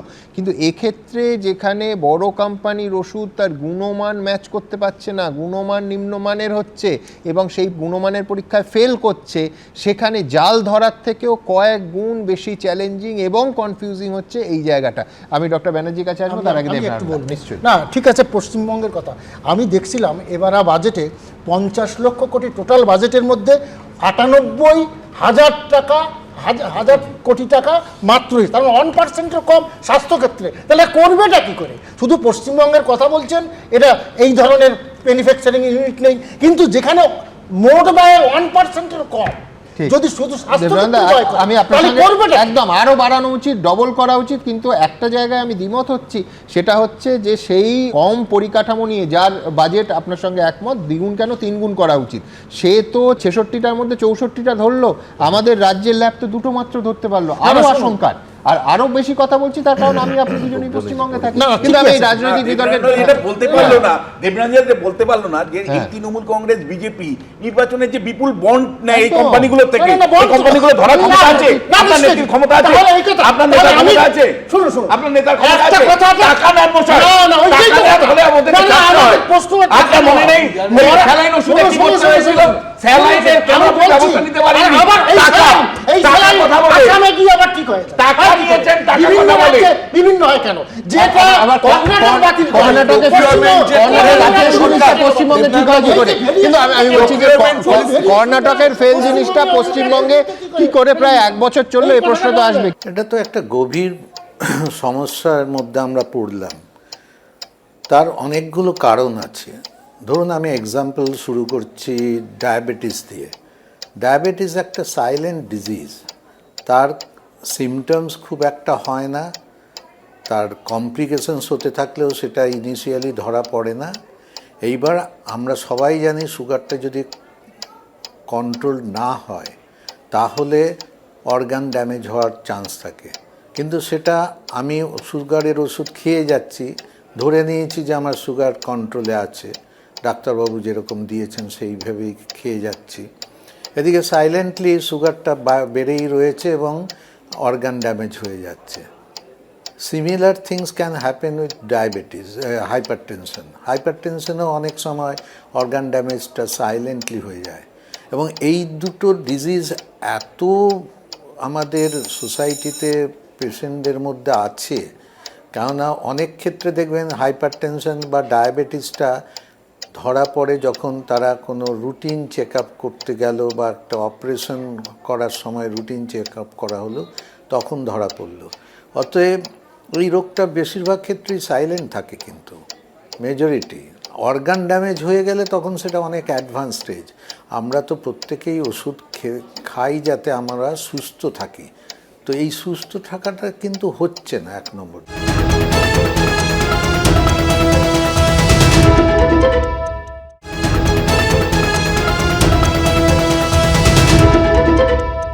2 নম্বর, কিছু ড্রাগ সেগুলো যদি ইনঅ্যাডিকুয়েট হয় কনসেন্ট্রেশন, যেটা অ্যান্টিবায়োটিকের ক্ষেত্রে আমরা সেপসিসের বলি যে হিট হার্ড হিট ফাস্ট। যখন সেপসিস ডায়াগনোসিস হলো, সেটা প্রথম কয়েক ঘন্টার মধ্যেই আমাকে ব্যাকটেরিয়াটা মারতে পারলে আমরা কিন্তু সেই পেশেন্টকে ভালো করার স্কোপটা অনেকটাই এগিয়ে দিতে পারি। কিন্তু আমরা এইখানে যদি দেখি যে পেশেন্টরা ওষুধটা পাচ্ছে ঠিক ওষুধ, আমাদের সেন্সিটিভিটি অনুযায়ী দেখাচ্ছে যে একই অ্যান্টিবায়োটিক আমরা ইউজ করছি, কিন্তু সেটা যদি ইনঅ্যাডিকুয়েট কনসেন্ট্রেশন থাকে বা তার মধ্যে যদি স্পুরিয়াস মেটেরিয়াল থাকে, তাহলে কিন্তু পেশেন্টের ভালো হওয়ার কোনো চান্স থাকছে না। এবং অনেক ক্ষেত্রে দেখা গেছে এরকম অনেক স্টাডিতে এদের যে স্পুরিয়াস মেটেরিয়াল থাকে তার পার্টিকেল সাইজগুলো খুব বড় হয়, এবং সেপসিসে একটা প্রি ক্যাপিলারি ক্লগিং হয়ে গেলে সেই সেপসিসে কিন্তু অ্যাসিডোসিসটা কখনোই কারেক্টেড হবে না, এবং সেই সেপসিসের পেশেন্ট সাধারণত মাল্টি অর্গান হয়ে মারা যাবে। তো এই একটা ভয় থাকছে অ্যান্টিবায়োটিকের ক্ষেত্রে। আর কিছু ড্রাগস আছে, যেমন টিবির ক্ষেত্রে আমরা টিবির ওষুধ দিয়ে যাচ্ছি, অথচ পেশেন্টের গ্র্যাজুয়ালি খারাপ হয়ে যাচ্ছে। এটা কিন্তু বলবো যে লাস্ট 10 বছরের মধ্যে আমরা এসে চিকিৎসক দেখছি যে আমরা কিন্তু ওষুধপত্রের মধ্যে কোয়ালিটি ডিফারেন্সেস ভীষণ পাচ্ছি। আগে যেটা হতো, আজ ত্বকের চিকিৎসক বলতে পারি আমরা মোটামুটি একটা প্রেডিক্টেবল রেসপন্স হতো, এই রোগে আমরা এই রকম ওষুধ দিচ্ছি, তাতে আমরা এই ধরনের রেজাল্ট পাবো। এর অনেকগুলো খারাপ দিক আছে। একটা হলো জাল ওষুধ। জাল ওষুধ মানে একদম ডিফারেন্ট ওষুধ, অন্যরকম ওষুধ, এরকম প্রচুর পরিমাণ বিক্রয়, সিমিলার নামে একই রকম সাউন্ডিং অনেক রকম ওষুধ কোম্পানি থেকে ওষুধ আসছে। এইগুলো তো একেবারেই খারাপ, এবং এই খারাপ হওয়ার জন্য যেটা হচ্ছে যে শুধুমাত্র যে অসুখটা অনেক সময় আমাদেরও খুব সিরিয়াস রোগ হয়, আমাদের যে ইমিডিয়েটলি যে রেজাল্ট পাওয়া দরকার, একটা মানুষ হাসপাতাল যাওয়ার থেকে আমরা ইনিশিয়ালি ট্রিটমেন্ট স্টার্ট করি, যদি কাজ না করে তার নার্ভ ড্যামেজ হবে, কিন্তু ওই সময় এই ওষুধগুলো নিলে ওই যে কিছু আওয়ার নষ্ট হয়ে যেতে বুঝে উঠতে যে ওষুধ may not be good enough, বা ওষুধ হয়তো ভালো না এই কোয়ালিটি, তার মধ্যেই কিন্তু প্রচুর সময় নষ্ট হয়ে যাচ্ছে। তার ফলে ওষুধের পার্শ্বপ্রতিক্রিয়া একটা দিক আছে, প্লাস যেই রোগের জন্য ইন্টেন্ডেড করে আমরা ওষুধটা দিচ্ছি, সেই রোগটা থেকে যে প্রক্রিয়াগুলো শুরু হয়ে যাচ্ছে, তার যে অ্যাডভার্স এফেক্টগুলো সেইগুলো কিন্তু মারাত্মক লেভেলে আমাদের পেশেন্টকে সাফার করছে। এটা একটা দিক আছে। তারপরেও আছে যে সাবস্ট্যান্ডার্ড ওষুধ, মানে যেখানে হয়তো আমরা একটা অ্যান্টিবায়োটিক দিয়েছি, নর্মালি একটা 500 মিলিগ্রাম এই পার্টিকুলার ওষুধটা 5টা ট্যাবলেট খেলে পর পেশেন্ট ভালো হয়ে যেত, এখন আচ্ছা দেখতে পাচ্ছি পেশেন্ট ভালো হচ্ছে না। ড্রাগ সেন্সিটিভিটি টেস্ট করতে দেখা যাচ্ছে সেন্সিটিভিটি আছে কিন্তু কাজ করছে না। কেন? বোধ হয় সম্ভবত ওষুধটা যদিও আছে কিন্তু সাবস্ট্যান্ডার্ড, তার ফলে কি হচ্ছে আমরা আরও বেশি স্ট্রং অ্যান্টিবায়োটিক ইউজ করছি, আরও স্ট্রঙ্গার অ্যান্টিবায়োটিক ইউজ করছি, আমরা কিন্তু আমাদের রিসোর্সেস নষ্ট করে ফেলছি। সামান্য রোগে যেটা সামান্য ওষুধে সারতে পারতো তার জন্য কিন্তু শুধু এক্সপেন্সিভ ওষুধও না, আমরা কিন্তু আরও টপ লেভেলে যেটা আমাদের রিজার্ভ মেডিসিন সেগুলো ব্যবহার করে ফেলতে হচ্ছে। এইটা কিন্তু একটা গভীর বিপদ। এই বিপদের যখন আমরা এখনই আলোকপাত না করি তাহলে কিন্তু একটা বিপদের মধ্যে সামগ্র ইন্ডিয়া পড়বে। এইটা কর্তৃপক্ষের উচিত যে প্রত্যেকটা লেভেলে খুব ভালো পরিমাণে দেখা, যে প্রথমত যে যেখানে ড্রাগ ম্যানুফ্যাকচারিং হচ্ছে সেখানে দেখা। আমাদের দেশে কিন্তু প্রচুর জায়গায় ম্যানুফ্যাকচারিং আলাদা, সেলিং কোম্পানি আলাদা, এই দুটো লেভেলেই কিন্তু আমাদের দেখতে হবে। আর তারপরেও দেখতে হবে যে কোথায় কোথায় নকল ওষুধ তৈরি হচ্ছে, অনলাইন ফার্মাসিগুলো কতটা রেগুলেশন কাজ করছে, এই সমস্ত দিকটা কিন্তু আমাদের দেখতে হবে। এবং কর্তৃপক্ষকে এই বিষয়ে একটা টাস্ক ফোর্স, একটা এফডিএ লাইক বডি তৈরি করা দরকার আমার মনে হয়। নাহলে আমি যদি আরও 5-10 বছর পিছিয়ে যাই তাহলে কিন্তু আমরা অনেক জীবনদায়ী ওষুধ তার কার্যকারিতা হারিয়ে ফেলবে। আমি এবার ডক্টর নারায়ণ বন্দ্যোপাধ্যায়ের কথা শুনবো এবং খুব স্পষ্ট প্রশ্ন থাকবে যে তাহলে সাধারণ মানুষ সঠিক ওষুধটা কিভাবে খুঁজে নেবেন, এর আদৌ কোনো উপায় আছে কিনা। এবং বিভ্রান্তি এবং ভয় আশঙ্কা বাড়ছে যখন দেখছি কেমিস্ট অ্যান্ড ড্রাগিস্ট অ্যাসোসিয়েশনের প্রতিনিধি, তাদের কর্তারাও বলছেন যে তারাও বিভ্রান্ত। সাধারণ মানুষ কোথায় যাবেন ডক্টর ব্যানার্জি? শুভ সন্ধ্যা, ধন্যবাদ সুমনবাবু আজকে ডাকার জন্য, কারণ এটা খুব ইম্পর্টেন্ট জিনিস আমার মনে হয়।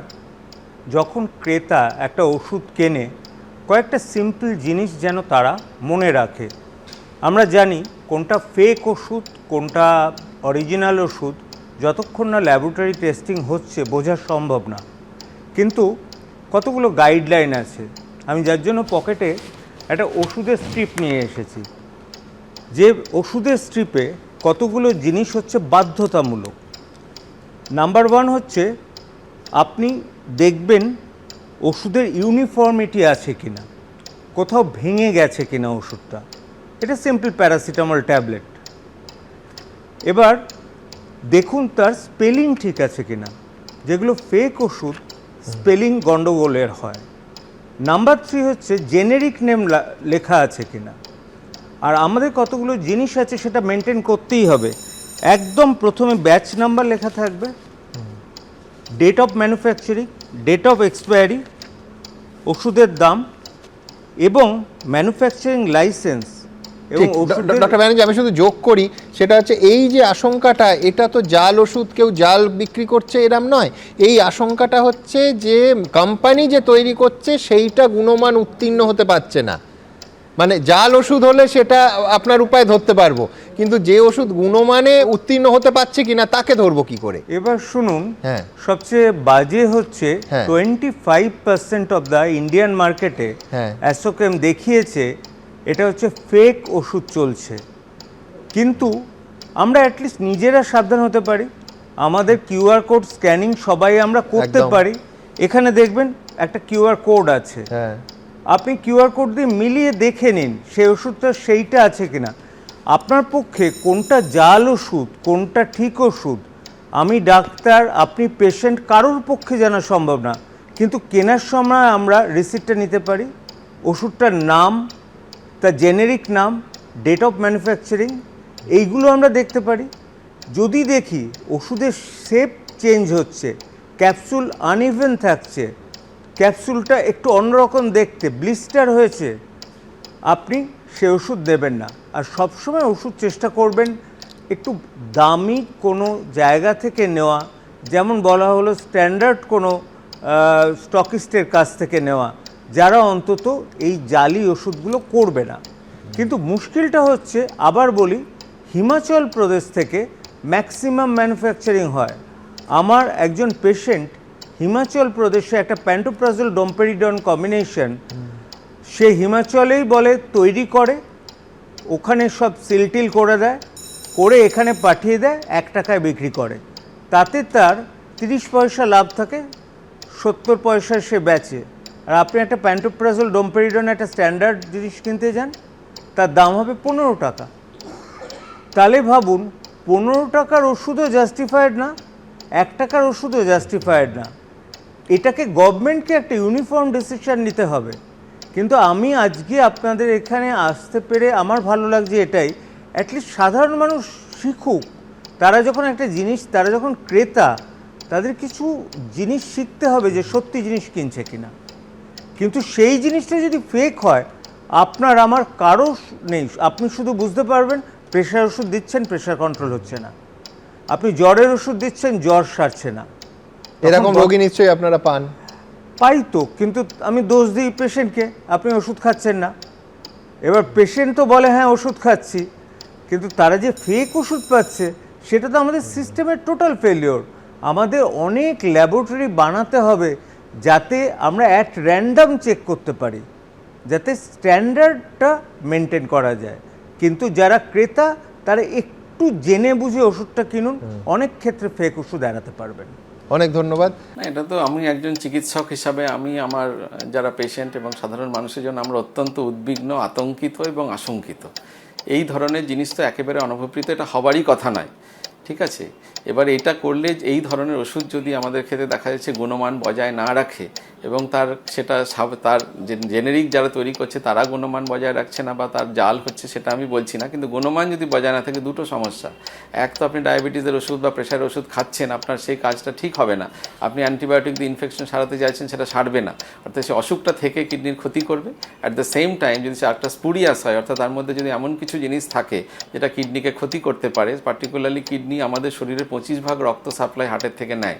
অর্থাৎ যে কোনো জিনিস যদি স্পুরিয়াস হয়, তার মধ্যে কোনো টক্সিন থাকে, আনঅ্যাকসেপ্টেবল কোনো কেমিক্যাল থাকে, সেটা কিডনিতে ঝট করে চলে যায় এবং সেটা কিন্তু কিডনিকে জঘন্যভাবে বিশেষভাবে খারাপ করে, কারণ এটা কিডনি এবং লিভার এরা শরীরের ম্যাক্সিমাম ব্লাড সাপ্লাইটা ইউজ করে। সো কিডনি চিকিৎসক হিসাবে আমরা দেখেছি সাধারণত এই সমস্ত ওষুধজনিত কারণে যা হয় তাদের কিডনি অ্যাফেকশন রেট কিন্তু খুব হাই, তাদের প্রগনোসিসও বেশিরভাগ ক্ষেত্রে ভালো না এবং সেটা অনেক ক্ষেত্রে মৃত্যুও হতে পারে। তো একজন চিকিৎসক হিসাবে আমরা খুবই আতঙ্কিত এবং আশঙ্কিত। আমরা চাইছি যে সমস্ত প্রতিষ্ঠানগুলোতে গুণমান বাছাই করে তাদেরকে রাখার দরকার, তারা যেন তাদের নির্দিষ্ট দায়িত্ব পালন করেন, তাহলে পরে কিন্তু বহু মানুষের জীবন বাঁচবে। এটা ইন্ডিভিজুয়াল কাউকে দোষারোপের ব্যাপার নয়, এটা আপনি আমি সবাই এর একটা পার্ট। ওষুধের গুণমান বা জাল ওষুধ যে ব্যাপারটা, এটা তো শুধু একটা স্টেটের জন্য নয়, এটা একটা হিউম্যানিটির পক্ষে একটা থ্রেট। সেটা কোথা থেকে তৈরি হলো, পশ্চিমবঙ্গ না কর্ণাটক না অন্ধ্রপ্রদেশ কি গুজরাট, সেটা বড় কথা না, এটা তৈরি হচ্ছে যে আমাদের মতন দেশে এবং সেটা আমরা প্রতিনিয়ত ব্যবহার করে চলেছি। এটা আমাদের পক্ষে খুবই উদ্বেগজনক। আমরা কিডনি পেশেন্টের ক্ষেত্রে ইদানিংকালে আপনি যথেষ্ট শুনেছেন, যাদের ক্ষেত্রে এই ধরনের যত খবর হয়েছে তাদের কিডনি অ্যাফেকশন কিন্তু সবচেয়ে বেশি হয়েছে। তাদের কিডনির চিকিৎসক হিসেবে আমরা অত্যন্ত আশঙ্কিত এবং আমরা সবসময় এটা আমরা আবেদন করব নির্দিষ্ট অথরিটির কাছে, আপনারা এটাকে একটুখানি নজরদারি করুন এবং এই ধরনের জিনিসে আজকে যারা নজরদারি করছেন তাদের পরিবারও এর আওতায় চলে আসতে পারে।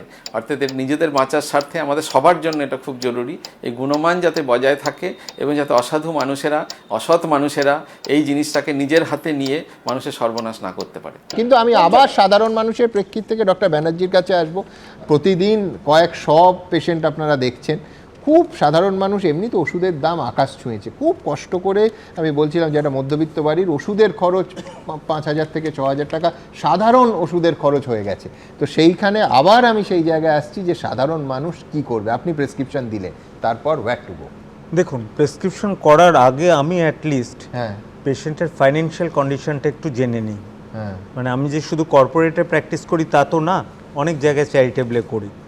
এবং আমি আপনাকে বলতে পারি, যেমন সুগারের গ্লিমেপিরাইড বলে একটা ওষুধ আছে, সেটার দাম ধরুন 6 টাকা, গ্লিপিজাইড আছে 50 পয়সা। সুতরাং আমি কিন্তু ওষুধ লেখার সময় আমি দেখি ওষুধটা লিখছি যার দিনে ইনকাম 500 টাকা, তাকে আমি যদি দিনে 100 টাকার ওষুধ খেতে দিই, সে কোনো দিন খাবে না। সেখানে কিন্তু ডাক্তারকে একটু র্যাশনাল হতেই হবে, 1 নম্বর। আর এই ওষুধের জালিয়াতি রুখতে গেলে সরকারকে প্রোঅ্যাক্টিভ হতে হবে, নট যে একজন ধরা পড়লো তখন। এই ভিজিলেন্সটা থ্রু আউট দ্য ইয়ার চালাতে হবে। তা নয় তো এই আমার সাথে পেশেন্টদের, আমার মনে হচ্ছে পেশেন্ট ওষুধ খাচ্ছে না, সে বলছে খাচ্ছে, এই ব্যাপারটা চলতেই একদম। থাকবে। আমি ঠিক এই জায়গায় সাধারণ মানুষকে বলবো যে এখনো পর্যন্ত গুণগত মানের ক্ষেত্রে এই ধরনের রিপোর্ট, এতটা চমকে দেওয়া রিপোর্ট আমাদের কাছে আসেনি। এই বিষয়ে যেটুকু আলোকপাত করা যায়, এই সমস্ত রাজা উজির এবং তাদের চর্চা এবং উলুখাগড়াদের জীবন যাতে কত বিপন্ন হচ্ছে সেসব তো থাকবেই, কিন্তু এই সাধারণ আমার আপনার মতো উলুখাগড়াদের সাধারণ ওষুধ খেয়ে প্রতিদিন কাজ হচ্ছে না সেই বিষয় নিঃসন্দেহে বড় জিজ্ঞাসার চিহ্ন তুলে দিল এই রিপোর্ট। এই বিষয়ে প্রতিদিন একটার পর একটা খবর আপনাদের সামনে আনতে থাকবো।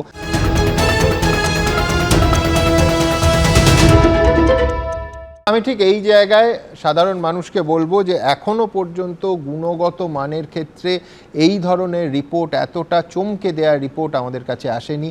এই বিষয়ে যেটুকু আলোকপাত করা যায়, এই সমস্ত রাজা উজির এবং তাদের চর্চা এবং উলুখাগড়াদের জীবন যাতে কত বিপন্ন হচ্ছে সেসব তো থাকবেই, কিন্তু এই সাধারণ আমার আপনার মতো উলুখাগড়াদের সাধারণ ওষুধ খেয়ে প্রতিদিন কাজ হচ্ছে না সেই বিষয় নিঃসন্দেহে বড় জিজ্ঞাসার চিহ্ন তুলে দিল এই রিপোর্ট। এই বিষয়ে প্রতিদিন একটার পর একটা খবর আপনাদের সামনে আনতে থাকবো। জীবন যত আধুনিক হচ্ছে ততই জটিল হচ্ছে জীবন। সেই জটিলতাকে ভয়ঙ্কর করে তুলেছে নানা রকম রোগ ব্যাধি। তার মধ্যে রাতের ঘুম কেড়ে নিয়েছে জাল আর নিম্নমানের ওষুধ। জাল ওষুধের রমরমার এই সময়ই উদ্বেগ বাড়িয়েছে সেন্ট্রাল ড্রাগ স্ট্যান্ডার্ড কন্ট্রোল অর্গানাইজেশনের পরীক্ষার রিপোর্ট। সিডিএসসিওর রিপোর্ট বলছে গত এক বছরে দেশে হয় ডাহাফেল বা জাল বলে চিহ্নিত হয়েছে মোট 976টি ওষুধ। গত 3 মাসে কলকাতা সেন্ট্রাল ড্রাগ ল্যাবে কোন কোন ওষুধ ফেল করেছে? সিডিএসসিওর রিপোর্টে বলা হয়েছে রক্তে শর্করার মাত্রা নিয়ন্ত্রণে রাখার ওষুধ, পেটের আলসারের ওষুধ, রিঙ্গাল ল্যাকটেড সলিউশন। কলকাতায় ফেল করা নমুনার মধ্যে রয়েছে বেঙ্গল কেমিক্যালস অ্যান্ড ফার্মাসিউটিক্যালস লিমিটেডের অ্যান্টিব্যাকটেরিয়াল ইনজেকশন, লিভারের অসুখে ব্যবহার হওয়া ওষুধ, স্ত্রীরোগ ও ত্বকের অসুখে ব্যবহৃত ওষুধ। এছাড়া রয়েছে সর্দি, কাশি, অ্যালার্জির ওষুধ। সরকারের দায়িত্ব যে ডুপ্লিকেশন যাতে না হয়, জাল ওষুধ যাতে না ছড়াতে পারে বাজারে, কিন্তু আমি জানি না কোথার থেকে এটাকে আটকানো হবে, যে যাদেরকে আমরা রিক্রুট করব তারা যেন অনেস্ট অ্যান্ড ডেডিকেটেড হয়। কারণ আমরা এও জানি যে তারাও অনেক সময় করাপ্টেড হয়ে যায়, পয়সার লোভে তারাও করাপ্টেড হয়ে যায়। এটা হয়তো একটা ওষুধ বার হয়েছে, আপনি যদি এরকম হাজার হাজার ওষুধ স্ক্যান করতে থাকেন তাহলে দেখবেন হয়তো আরও ওষুধ আছে এরকম জাল। কেন একদম ওয়ান অফ একটা ব্র্যান্ডের একটা মেডিসিন জাল হয়েছে এটা খুব আনলাইকলি, হতে পারে না। এটা হচ্ছে যে আমাদের নজরদারিটা তো সবসময়তেই দুর্বল অ্যাজ এ কান্ট্রি। আপনি যদি দেখেন পুরো দেশেই নজরদারি ব্যাপারটা আমাদের একটু দুর্বল, সুতরাং আমাদের এই ব্যাপারটার উন্নতি ভীষণ প্রয়োজন। আমরা সব সময় ঠেকে শিখি, দেখে শিখি না। কলকাতা সেন্ট্রাল ড্রাগ ল্যাবে আর যে ওষুধগুলো ফেল করেছে তার মধ্যে রয়েছে ব্যথা যন্ত্রণা কমানোর ওষুধ, রক্ত জমাট বাঁধা ঠেকাতে ব্যবহৃত হেপারিন ইনজেকশন, ডায়াবেটিসের ওষুধ, হৃদরোগ ও স্নায়ুরোগে আক্রান্তদের রক্ত তরল রাখার ওষুধ, প্যারাসিটামল, ভিটামিন B12 ইনজেকশন, হজমের ওষুধ, থাইরয়েডের ওষুধ, প্লেটলেট নিয়ন্ত্রণকারী ওষুধ, খিঁচুনি কমানোর ইনজেকশন। জীবন রক্ষার প্রয়োজনের যে দ্রব্য ওষুধ, সেই ওষুধের গুণমান নির্ধারণেও কিন্তু সেই গুরুত্ব দেওয়া উচিত এবং এর প্রভাব ব্যাপক হতে পারে। কারণ শুধুমাত্র যে গুণমানের থেকে কম শক্তিশালী ওষুধই এতে থাকে তাই নয়, অনেক আজে বাজে জিনিস ওষুধের মধ্যে ঢুকে যায় যেগুলো মানুষের পরম ক্ষতি করতে পারে। ভেজালটা মেশানো হলো, সেই ভেজালটা শরীরের সমস্ত অঙ্গ, সে আমি মাথা থেকে শুরু করে মানে ব্রেন থেকে শুরু করে, কারণ এটা তো শরীরের রক্তের মধ্যে ঢুকে যায় এবং সারা শরীরে সেটা চলে যায় এবং যার ফলে ব্রেন থেকে শুরু করে লাংস, হার্ট, কিডনি, বিশেষ করে যেই সব জায়গাগুলো এই ওষুধটাকে পাচন করে মানে মেটাবলিজম করে শরীর থেকে বার করে, এই সব জায়গাগুলো সেটা হয় লিভার করে, কিডনি করে, সেই জায়গাগুলোয় বিশেষভাবে প্রচণ্ড রকমের ক্ষতিকারক প্রভাব হবে। এটা একটা বিষক্রিয়ার মতো কাজ করবে। সুতরাং যদি এই ধরনের কোনো অভিযোগ এবং প্রমাণ আসে তার পূর্ণাঙ্গ তদন্ত হওয়া ভীষণ জরুরি। ফেল করা ওষুধের তালিকায় রয়েছে calcium carbonate and vitamin D3 tablet, antibiotic cefpodoxime, নিউমোনিয়ার ওষুধ, শিশুদের জন্য ব্যবহৃত সর্দি কাশির সিরাপ, এমনকি তালিকায় রয়েছে নামী সংস্থার সাবান, শ্যাম্পু, হেয়ার কালার, চুলের জেল, স্কিন কন্ডিশনার।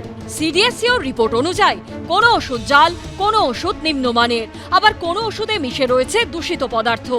কোনো ওষুধ শোধিত তরল দিয়ে বানানো হয়নি, কোনো ওষুধ নামী কোম্পানির brand name, strip, batch number জাল করে বানানো। এরই মধ্যে চলতি মাসে রাজ্য ড্রাগ কন্ট্রোলের পরীক্ষায় ফেল করেছে আরও দুটি ওষুধ। দুটোই রক্তচাপ নিয়ন্ত্রণ রাখতে অত্যন্ত গুরুত্বপূর্ণ ওষুধ। একটি ওষুধ নামী বহুজাতিক সংস্থার, আরেকটি ওষুধের কারখানা হুগলির শ্রীরামপুরে। অত্যন্ত দুঃখের, হতাশার, লজ্জার, আশঙ্কারও যে বাংলার এই যে ওষুধের মান নিয়ে প্রশ্নটা বহুদিন ধরে চিকিৎসকদের মনে আছে। বারবার তারা প্রশাসনকে জানিয়েছে, কিন্তু প্রশাসন তাদের বিরুদ্ধে ওষুধের বিরুদ্ধে কোনো ব্যবস্থা না নিয়ে যারা প্রতিবাদ করেছিল, যারা অভিযোগ জানিয়েছিল তাদের বিরুদ্ধে তারা ব্যবস্থা নিয়েছিল। সেই 2015-এ আমাদের উদয়ন মিত্র থেকে শুরু করে অতি সাম্প্রতিক হচ্ছে যে আমাদের মেদিনীপুরের ঘটনায়। দেখুন, এটা আমাদের রাজ্যের বিরুদ্ধে একটা কেন্দ্রীয় অপপ্রচার হচ্ছে। এই কারণে বলছি, এই 312টা ওষুধ কিন্তু ম্যানুফ্যাকচারিং পশ্চিমবঙ্গে নয়। আপনারা যদি দেখেন, ম্যাক্সিমাম ভারতবর্ষ জুড়ে এখন প্রায় 15% স্পুরিয়াস ওষুধ, এবং সেগুলোর কিন্তু ম্যাক্সিমাম ম্যানুফ্যাকচারিং হচ্ছে দিল্লি, পাঞ্জাব, পাটনা এবং হিমাচল প্রদেশের একটা জায়গায়। যদি এই 312টা ওষুধের ম্যানুফ্যাকচারিং হাব পশ্চিমবঙ্গে দেখা যেত, তাহলে আমরা অভিযোগের সারবত্তাটা মানতাম। ফলে এক্ষেত্রে কিন্তু রাজ্য সরকারের কোনো দায়বদ্ধতা বা ভূমিকা নেই। ওষুধ খেয়ে সুস্থ হওয়ার বদলে যখন মানুষের অসুস্থ হয়ে পড়ার উপক্রম, তখন অসুস্থ হয়ে পড়া বা আহত হওয়ার প্রবল সম্ভাবনা রাজনীতিকদেরও। কারণ কান পাতলেই রাজনীতির ময়দানে শোনা যাচ্ছে চ্যাংদোলা করে ছুঁড়ে ফেলা, ঠ্যাং ভাঙা থেকে ঠুসো দেবার মতো শব্দবন্ধ। আবল তাবলের সেই লাইন, হ্যাংলা হাতি চ্যাংদোলা, শূন্যে তাদের ঠ্যাং তোলা। বঙ্গ রাজনীতিতে এখন কারো হাতিয়ার চ্যাংদোলা, কারো ঠ্যাং ভাঙা, কারো অস্ত্র ঠুসো। এই ঠুসো, ঠ্যাং ভাঙা, চ্যাংদোলার লড়াইয়ে তুঙ্গে বিধানসভার বৃহস্পতি। এই পশ্চিমবঙ্গে যেখানে বিরোধী দলনেতাকে বিধানসভার অভ্যন্তরে তাদেরকে বলা হচ্ছে ঠুসে দেব, ঠ্যাং ভেঙে দেব, সেখানে হিন্দুদের অস্তিত্ব আজকে সংকটে পরিণত হয়েছে। বৃহস্পতিবার বিধানসভা কক্ষে স্পিকারের দৃষ্টি আকর্ষণ করে বিজেপির মুখ্য সচেতক শঙ্কর ঘোষ বলেন, বিধানসভা চত্বরে শুভেন্দু অধিকারীকে হুমকি দিয়েছেন হুমায়ুন কবির ও সিদ্দিকুল্লাহ চৌধুরী। এটা হিংসার আচরণের বহিঃপ্রকাশ। বিরোধী দলনেতার নিরাপত্তাহীনতার প্রশ্ন, এহেন মন্তব্যে আমরা আতঙ্ক বোধ করছি। তৃণমূলের 2 বিধায়ককে এই মন্তব্য প্রত্যাহার করতে হবে বলে দাবি করেন শঙ্কর ঘোষ। পাল্টা নিন্দা প্রস্তাব আনেন তৃণমূলের মুখ্য সচেতক নির্মল ঘোষ। প্রস্তাবে তার বক্তব্য, শুভেন্দু অধিকারী যে ধরনের মন্তব্য করেছেন তাতে সংখ্যালঘু সম্প্রদায়ের বিধায়করা আতঙ্কিত বোধ করছেন। একজন বিরোধী দলনেতার এই ধরনের আচরণ মেনে নেওয়া যায় না। এই নিয়ে দুপক্ষই আলোচনা চায়। স্পিকার জানান, এ বিষয়ে বুধবার মুখ্যমন্ত্রী আলোচনা করেছেন, আর আলোচনা নিষ্প্রয়োজন। এরপরই ওয়াকআউট করেন বিজেপি বিধায়করা। অবিলম্বে হুমায়ুন কবির, সিদ্দিকুল্লাহ চৌধুরীদের মতন বিধায়ক যারা বিধানসভায় আছেন, তাদেরকে অবিলম্বে বিরোধী দলনেতাকে দেওয়া হুমকিকে প্রত্যাহার করতে হবে। মমতা ব্যানার্জিকে ক্ষমা চাইতে হবে। তিনি মুসলমানদের থেকেও বেশি মুসলমান হতে চাইছেন। একজন বিরোধী দল নেতা নিজেকে বলে সে যেভাবে হিন্দুরা জিততে পারবে না আর মুসলিমরা জিতে এলে তাদেরকে স্তব্ধ করে দেবো, বের করে দেবো, এই ধরনের ভাষা আমার জীবনে এত বছর সংসদীয় রাজনীতিতে আছে আমি কখনো শুনিনি। পশ্চিমবাংলার ক্ষেত্রে এটা অত্যন্ত লজ্জাজনক। সাম্প্রতিক বিধানসভা অধিবেশনে বারবার আলোচ্য বস্তু হয়ে উঠেছে বিভাজনের রাজনীতি, হিন্দু মুসলমানের রাজনীতি, ভোট ব্যাংকের রাজনীতি। অভিযোগ, কেউ ভোট ব্যাংকের জন্য মুসলমান তোষণ করছেন, তো কেউ ক্ষমতা দখল করতে হিন্দুদের উস্কানি দিচ্ছেন। আইন প্রণেতাদের কাজ যেখানে মানুষের উন্নয়ন কিভাবে করা যায় তা নিয়ে আলোচনা করা, আইন তৈরি করা, সেই সব বাদ দিয়ে বাকি সব কিছু হচ্ছে। গত 2 দিন ধরেই এই হিন্দু মুসলমানের রাজনীতির সাক্ষী হচ্ছে বাংলা। আজকে বিধানসভাতে কেউ বলছে মুসলমান ঢুকতে পারবে না, কেউ বলছে ঠুসে দিব, বাকি তো কোনো আলোচনা নাই।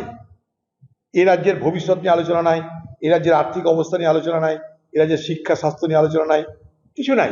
ওদের দলের যে কটা মুসলমান এমএলএ জিতে আসবে, বিজেপি সরকারে আসবে, চ্যাংদোলা করে তুলে রাস্তায় ফেলবে।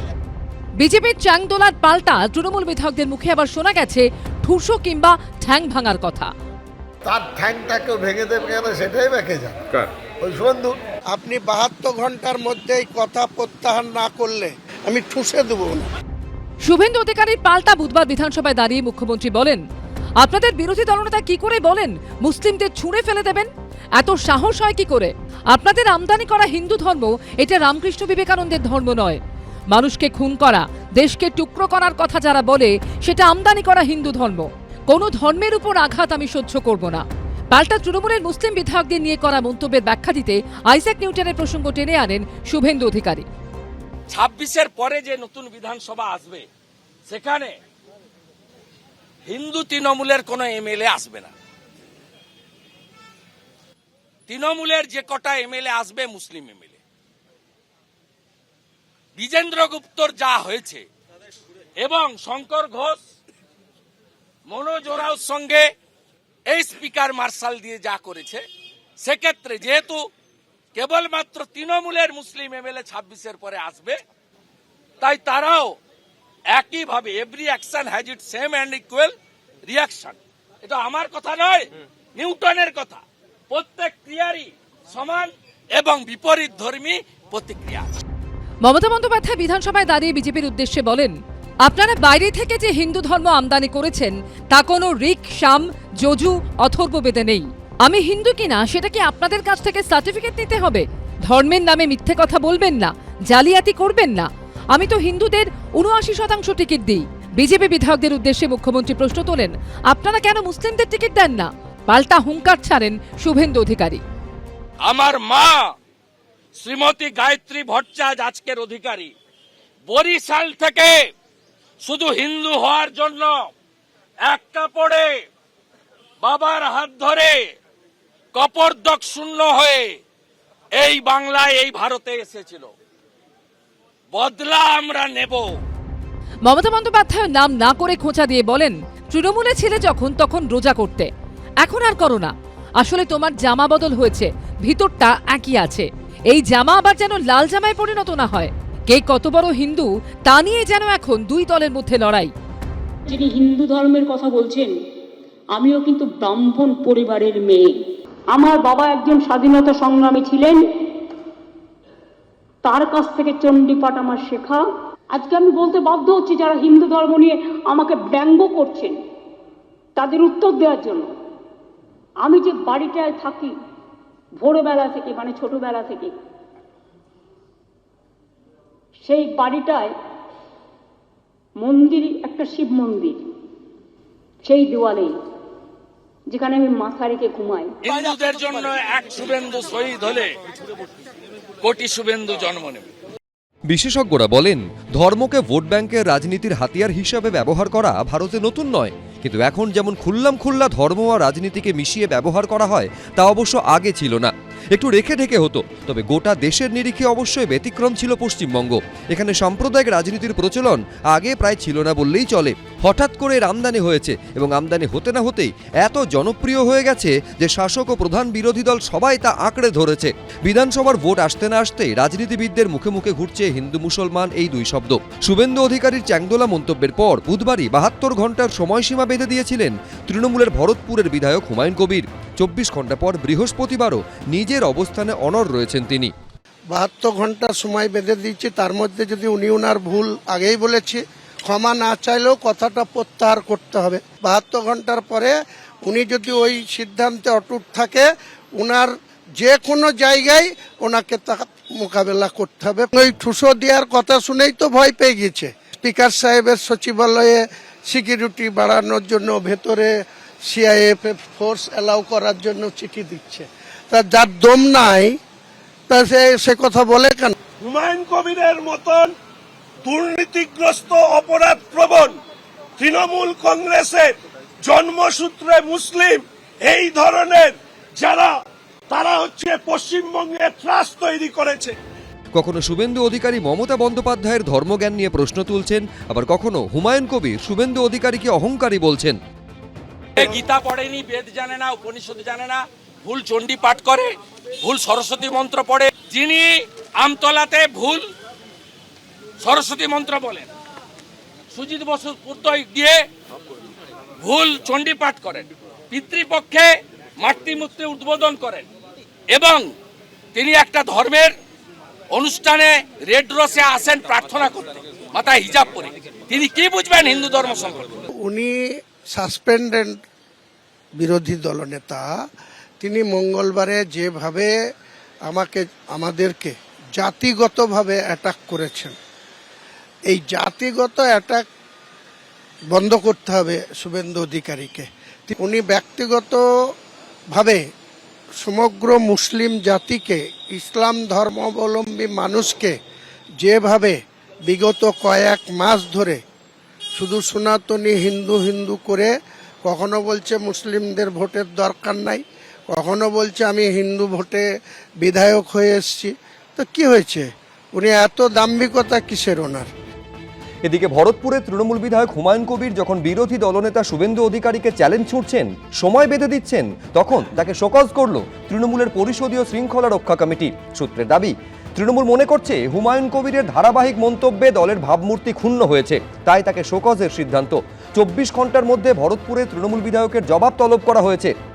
করতেই পারেন, উনি শোকজ করার দায়িত্বে আছেন বা বিধানসভার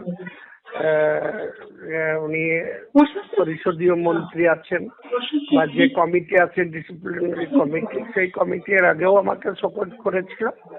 আমি আবার বলছি যে কি কারণে শোকজ, যখন শোকজের চিঠি পাবো নিশ্চয়ই তার যথাযথ উত্তর দেব। এর আগেও বেফাঁস মন্তব্যের জন্য হুমায়ুনকে শোকজ করেছে তৃণমূল, এবার ফের তিনি শোকজের মুখে। ও বহুবার শোকজ হয়েছে, কি হয়েছে?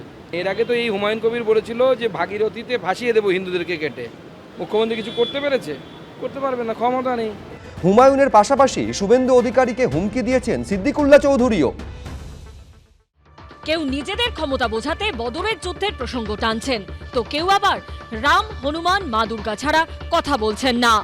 আপনি 2023 রামনবমীর আগের দিন রেড রোডের 100 দিনের টাকার দাবিতে ধর্ণা মঞ্চ থেকে রাষ্ট্রীয় স্বয়ংসেবক সংঘকে, বজরং দলকে, হিন্দু জাগরণ মঞ্চকে, বিশ্ব হিন্দু পরিষদকে দাঙ্গাবাজ বলেননি?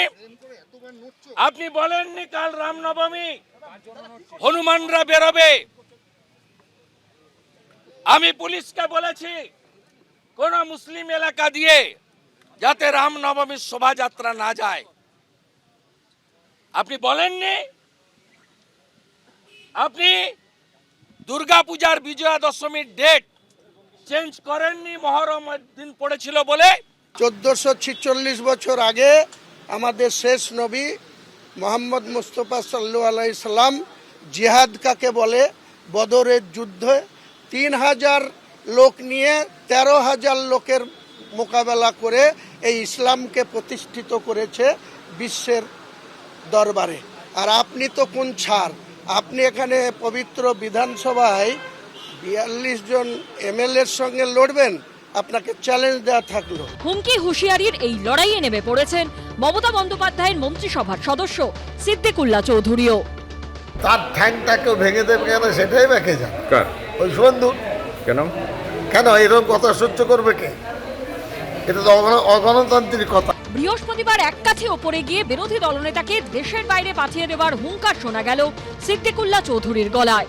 অ্যাসেম্বলির মেম্বার তাকে বলছেন চ্যাংদলগুলো তুলে দেবো, এদের তো দেশের বাইরে পাঠিয়ে দেওয়া দরকার। এরকম অসভ্য ভাষা বললে কোনদিন মার খেয়ে যাবে। শুভেন্দু এরকম কার্যকলাপ করলে কোন রাস্তা দিয়ে আসবে বলে দেবে, 10,000 মানুষ দেখবো তার কত শক্তি আছে। সিদ্দিকুল্লাহ চৌধুরী যেভাবে গণতান্ত্রিক রীতিনীতি ভেঙে বিরোধী দলনেতাকে বেনজির আক্রমণ করেছেন, এটা গণতন্ত্রের কালো অধ্যায়। সিদ্দিকুল্লাহ চৌধুরী বলেন জন্মহার এমন ভাবে বাড়াতে হবে যাতে জনসংখ্যায় আমরা ছাপিয়ে যেতে পারি। একটিরও প্রতিবাদ করেননি মাননীয় মুখ্যমন্ত্রী। পশ্চিমবঙ্গের যে পরিস্থিতি তৈরি হয়েছে তার জন্য দায়ী হচ্ছে একমাত্র মমতা ব্যানার্জি। রাজ্য রাজনীতিতে শুধু বাকযুদ্ধই নয়, ভাষাযুদ্ধও চলছে শেয়ানে শেয়ানে। একদিকে যেমন ভরতপুরের তৃণমূল বিধায়ক হুমায়ুন কবিরের ঠুসে দেওয়া মন্তব্য ঘিরে শোরগোল পড়ে গেছে রাজ্য রাজনীতিতে, তেমনি তৃণমূলের আরেক বিধায়ক হুমায়ুন আবার শুভেন্দু অধিকারীর জন্য বকশিশ ঘোষণা করলেন। বিধানসভা ভোটে শুভেন্দু অধিকারী জিততে পারলে তাঁকে 25,000 টাকা বকশিশ দেবেন বলে সোশ্যাল মিডিয়ায় ঘোষণা করলেন প্রাক্তন আইপিএস অফিসার ও ডেবরার তৃণমূল বিধায়ক হুমায়ুন কবির। নিজের ফেসবুক পেজে তিনি লিখেছেন, শুভেন্দুবাবুর ঘাড়ে মুসলমান বিধায়করা নয়, বরং ভয় নামক ভূত চেপেছে। দিদির জোয়ারে ভেসে যাওয়ার, ধুয়ে মুছে সাফ হয়ে যাওয়ার ভয়। আপ বাঁচলে মুসলমানদের নাম তারপরে। নিজে জিতে এলে আমার তরফ থেকে 25,000 টাকা বকশিশ। আমি খুব বড় লোক নয়, গরিব মানুষ। শুভেন্দুবাবু অনেক টাকা পয়সা রাখেন, কিন্তু তবুও just as a matter of appreciation আর কি, যদি উনি জিততে পারেন তাহলে আমি 25,000 টাকা আমি ব্যাংক ড্রাফট করে দেবো, এটা আমি বলেছি। তো প্রচুর টাকা, মাত্র 25,000। তৃণমূল কংগ্রেসের কেউ কাউকে 25,000 বকশিশ দিয়েছে শুনলে তো তৃণমূল কংগ্রেসের নাম তালিকা থেকে তার নাম কাঁচি হয়ে যাবে। এত টাকা কি করবেন? সবাই আরেকটু বেশি দিন, তারপরে তো চিন্তা ভাবনা করা যাবে। শুধুমাত্র বকশিশ ঘোষণাই নয়, আরও এক ধাপ এগিয়ে ডেবরার তৃণমূল বিধায়কের ভবিষ্যৎবাণী, যেখানেই দাঁড়াবেন সেখানেই হারবেন শুভেন্দু অধিকারী। উত্তরবঙ্গে হয়তো 2-4টে সিট হয়তো পেতে পারেন, আমি এটা বলতে পারবো না। ওখানে মানুষ হয়তো বিজেপিকে ভালোবাসেন, তারা দিতে পারেন, পেতে পারেন। কেন এখানে মমতা ব্যানার্জি যে ঘূর্ণিঝড় বলুন, জোয়ার বলুন, বা তুফান বলুন, আঁধি বলুন, যাই বলুন, তার কাছে এরা জাস্ট উড়ে যাবে এবারে। এখন নিজেকে প্রাসঙ্গিক করে রাখার জন্য এইসব কথাগুলি বলছেন, এবং আমি নিশ্চিত উনি নিজেও হারবেন। উনি নন্দীগ্রামে দাঁড়ালেও হারবেন, নন্দীগ্রামে না, যেখানে দাঁড়াবেন ওখানে হারবেন, এটা নিশ্চিত। শুভেন্দু অধিকারী মুখ্যমন্ত্রীর চ্যালেঞ্জ জানিয়ে মুখ্যমন্ত্রী দাঁড়িয়েছেন, শুভেন্দু অধিকারী চ্যালেঞ্জ গ্রহণ করেছেন এবং মুখ্যমন্ত্রী শুভেন্দু অধিকারীর কাছে পরাজিত হয়েছে। শুভেন্দু অধিকারী যখন সরাসরি দাবি করছেন ভবানীপুরে মমতা বন্দ্যোপাধ্যায়কে পরাজিত করবেন, তখন প্রাক্তন আইপিএস অফিসার হুমায়ুন কবির আবার শুভেন্দু অধিকারীর রাজনৈতিক ভবিষ্যৎ নিয়েই প্রশ্ন তুলছেন। আপনাকে ভবানীপুরে হারাবো, আরো 5 বছর হারার যন্ত্রণা বয়ে বেড়াতে হবে, যেভাবে নন্দীগ্রামে হারার যন্ত্রণায় চিৎকার করছেন। ওর একটা ভয় ঢুকেছে যে ওকে ছুঁড়ে ফেলে দেবে, মানে তৃণমূল তো দিয়েছে, তৃণমূল থেকে চলে গেছেন, আর বিজেপি যদি ছুঁড়ে ফেলে দেয় তাহলে দাঁড়াবে কোথায়? শুভেন্দু অধিকারী হুঁশিয়ারি দিয়েছিলেন 2026-এর বিধানসভা ভোটে তৃণমূলের যে মুসলিম বিধায়করা জিতবেন তাদের চ্যাংদোলা করে ছুঁড়ে ফেলবেন। তার এই মন্তব্যের প্রেক্ষিতে এফআইআর করা উচিত বলে বুধবারই মন্তব্য করেন তৃণমূল বিধায়ক ও গ্রন্থাগার মন্ত্রী সিদ্দিকুল্লাহ চৌধুরী। তারপর কেস হবে, কেউ এফআইআর করুক, তাতে সে যেন কাঠগড়ায় দাঁড়ায়। কিন্তু তৃণমূলের তরফে শুভেন্দু অধিকারীর বিরুদ্ধে থানায় কোনো অভিযোগ করা না হলেও কংগ্রেসের তরফে উত্তর দিনাজপুরের চাকুলিয়ার পর এবার বাগুইআটি থানায় অভিযোগ জানানো হলো। আমরা 2টো কপি জমা দিয়েছিলাম, একটা কপি আমাদের ফেরত দিল। এফআইআর এর কোনো নাম্বার আমাদের দেয়নি।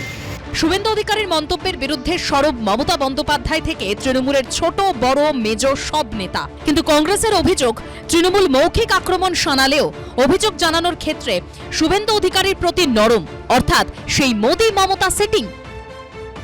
আমরা 1 ঘন্টার উপর বসে আছি, আমরা বসে থাকার পরে বললেন যে উপরে আমরা অভিযোগ পাঠিয়েছি, তিনি আমাদের একটা কপি ফেরত দিয়েছেন, একটা কপি ওনার কাছে রেখেছেন, যে উপর থেকে নির্দেশ। উপর থেকে কোথা থেকে নির্দেশ আমরা জানি না, আমরা মনে করি যে এই যে উপরটা মনে হয় যে দিল্লি থেকে আসবে।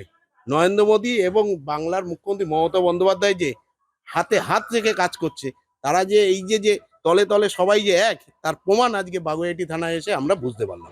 কংগ্রেস শুভেন্দু অধিকারীর বিরুদ্ধে অভিযোগ জানানোয় তাদের উপর ক্ষুব্ধ বিজেপি। শুভেন্দু বাবু মামলার ভয় পায় না, হিন্দুদের উপরে যে আক্রমণ হয়েছে, শুভেন্দু বাবু মামলার থেকেও অনেক বড় বড় আক্রমণের শিকার, ফলে মামলা করে শুভেন্দু বাবুকে থামানো যাবে না। বুধবার শুভেন্দু অধিকারীর বিরুদ্ধে চাকুলিয়া থানায় অভিযোগ দায়ের করেছিলেন প্রদেশ কংগ্রেসের সাধারণ সম্পাদক আলী ইমরান রামস ওরফে ভিক্টর। হিন্দু, মুসলমান, ব্রাহ্মণ, রোজা, হিজাব থেকে চণ্ডীপাঠ, গায়ত্রী মন্ত্র, বঙ্গ রাজনীতি এখন ধর্ম জাতপাত ঘিরেই আবর্তিত হচ্ছে। এমনকি বিধানসভাতেও উন্নয়নের আলোচনা ছেড়ে ধর্মের ধ্বজা তুলে একে অপরকে আক্রমণ শানাচ্ছে রাজ্যের শাসক দল ও প্রধান বিরোধী দল। এই আবহে এবার রঙের উৎসবেও লাগলো ধর্মীয় মেরুকরণের রাজনীতির রং। स्पेशल मंथ है, इस मंथ में आप लोग ज्यादा होली मत खेलिए, উনি সবসময় কোনো না কোনো জিনিসে উনি রং লাগানোর চেষ্টা করেন। গত সপ্তাহে শান্তিনিকেতনের সোনাঝুরি হাটে বন দপ্তরের তরফে ঝুলিয়ে দেওয়া হয় এই ব্যানার। বসন্ত উৎসবে সোনাঝুরি সংরক্ষিত বনাঞ্চলে রং খেলা যাবে না বলে নির্দেশ দেয় বন দপ্তর, কিন্তু তাতেও লাগলো ধর্মের রং। पूरा बंगाल को पता चल गया है यहाँ होली का उत्सव बंद करने के लिए पुलिस काम कर रहा है। वो बोल रहा है स्पेशल मंथ है, इस मंथ में आप लोग ज्यादा होली मत खेलिए।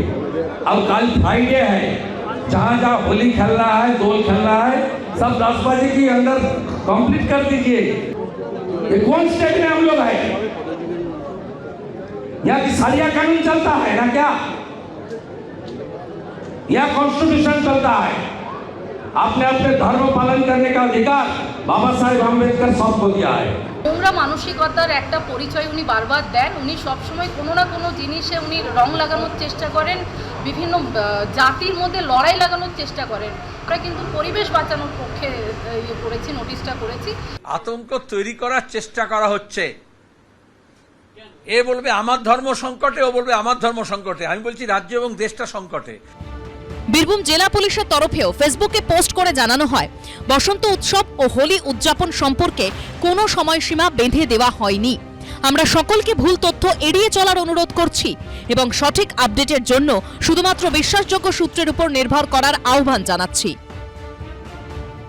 সোনাঝুরি বলে নয়, এখানে অনেক জায়গাতেই দোল খেলা হবে, দোল খেলা হয়ে আসছে, যাতে মানুষের অসুবিধা না হয়, পরিবেশের সমস্যা না হয়, কোনো বন্য পশু পাখির সমস্যা না হয়, এই অ্যাপই হয়তো আমরাও রাখবো।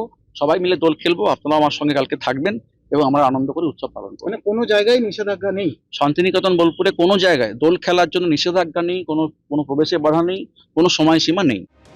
বছর ঘুরলেই যেখানে বিধানসভা নির্বাচন, সেখানে শুভেন্দু অধিকারীর গড়ে জোরালো ধাক্কা দিয়ে তৃণমূলে যোগ দিয়েছেন তাপসী মণ্ডল।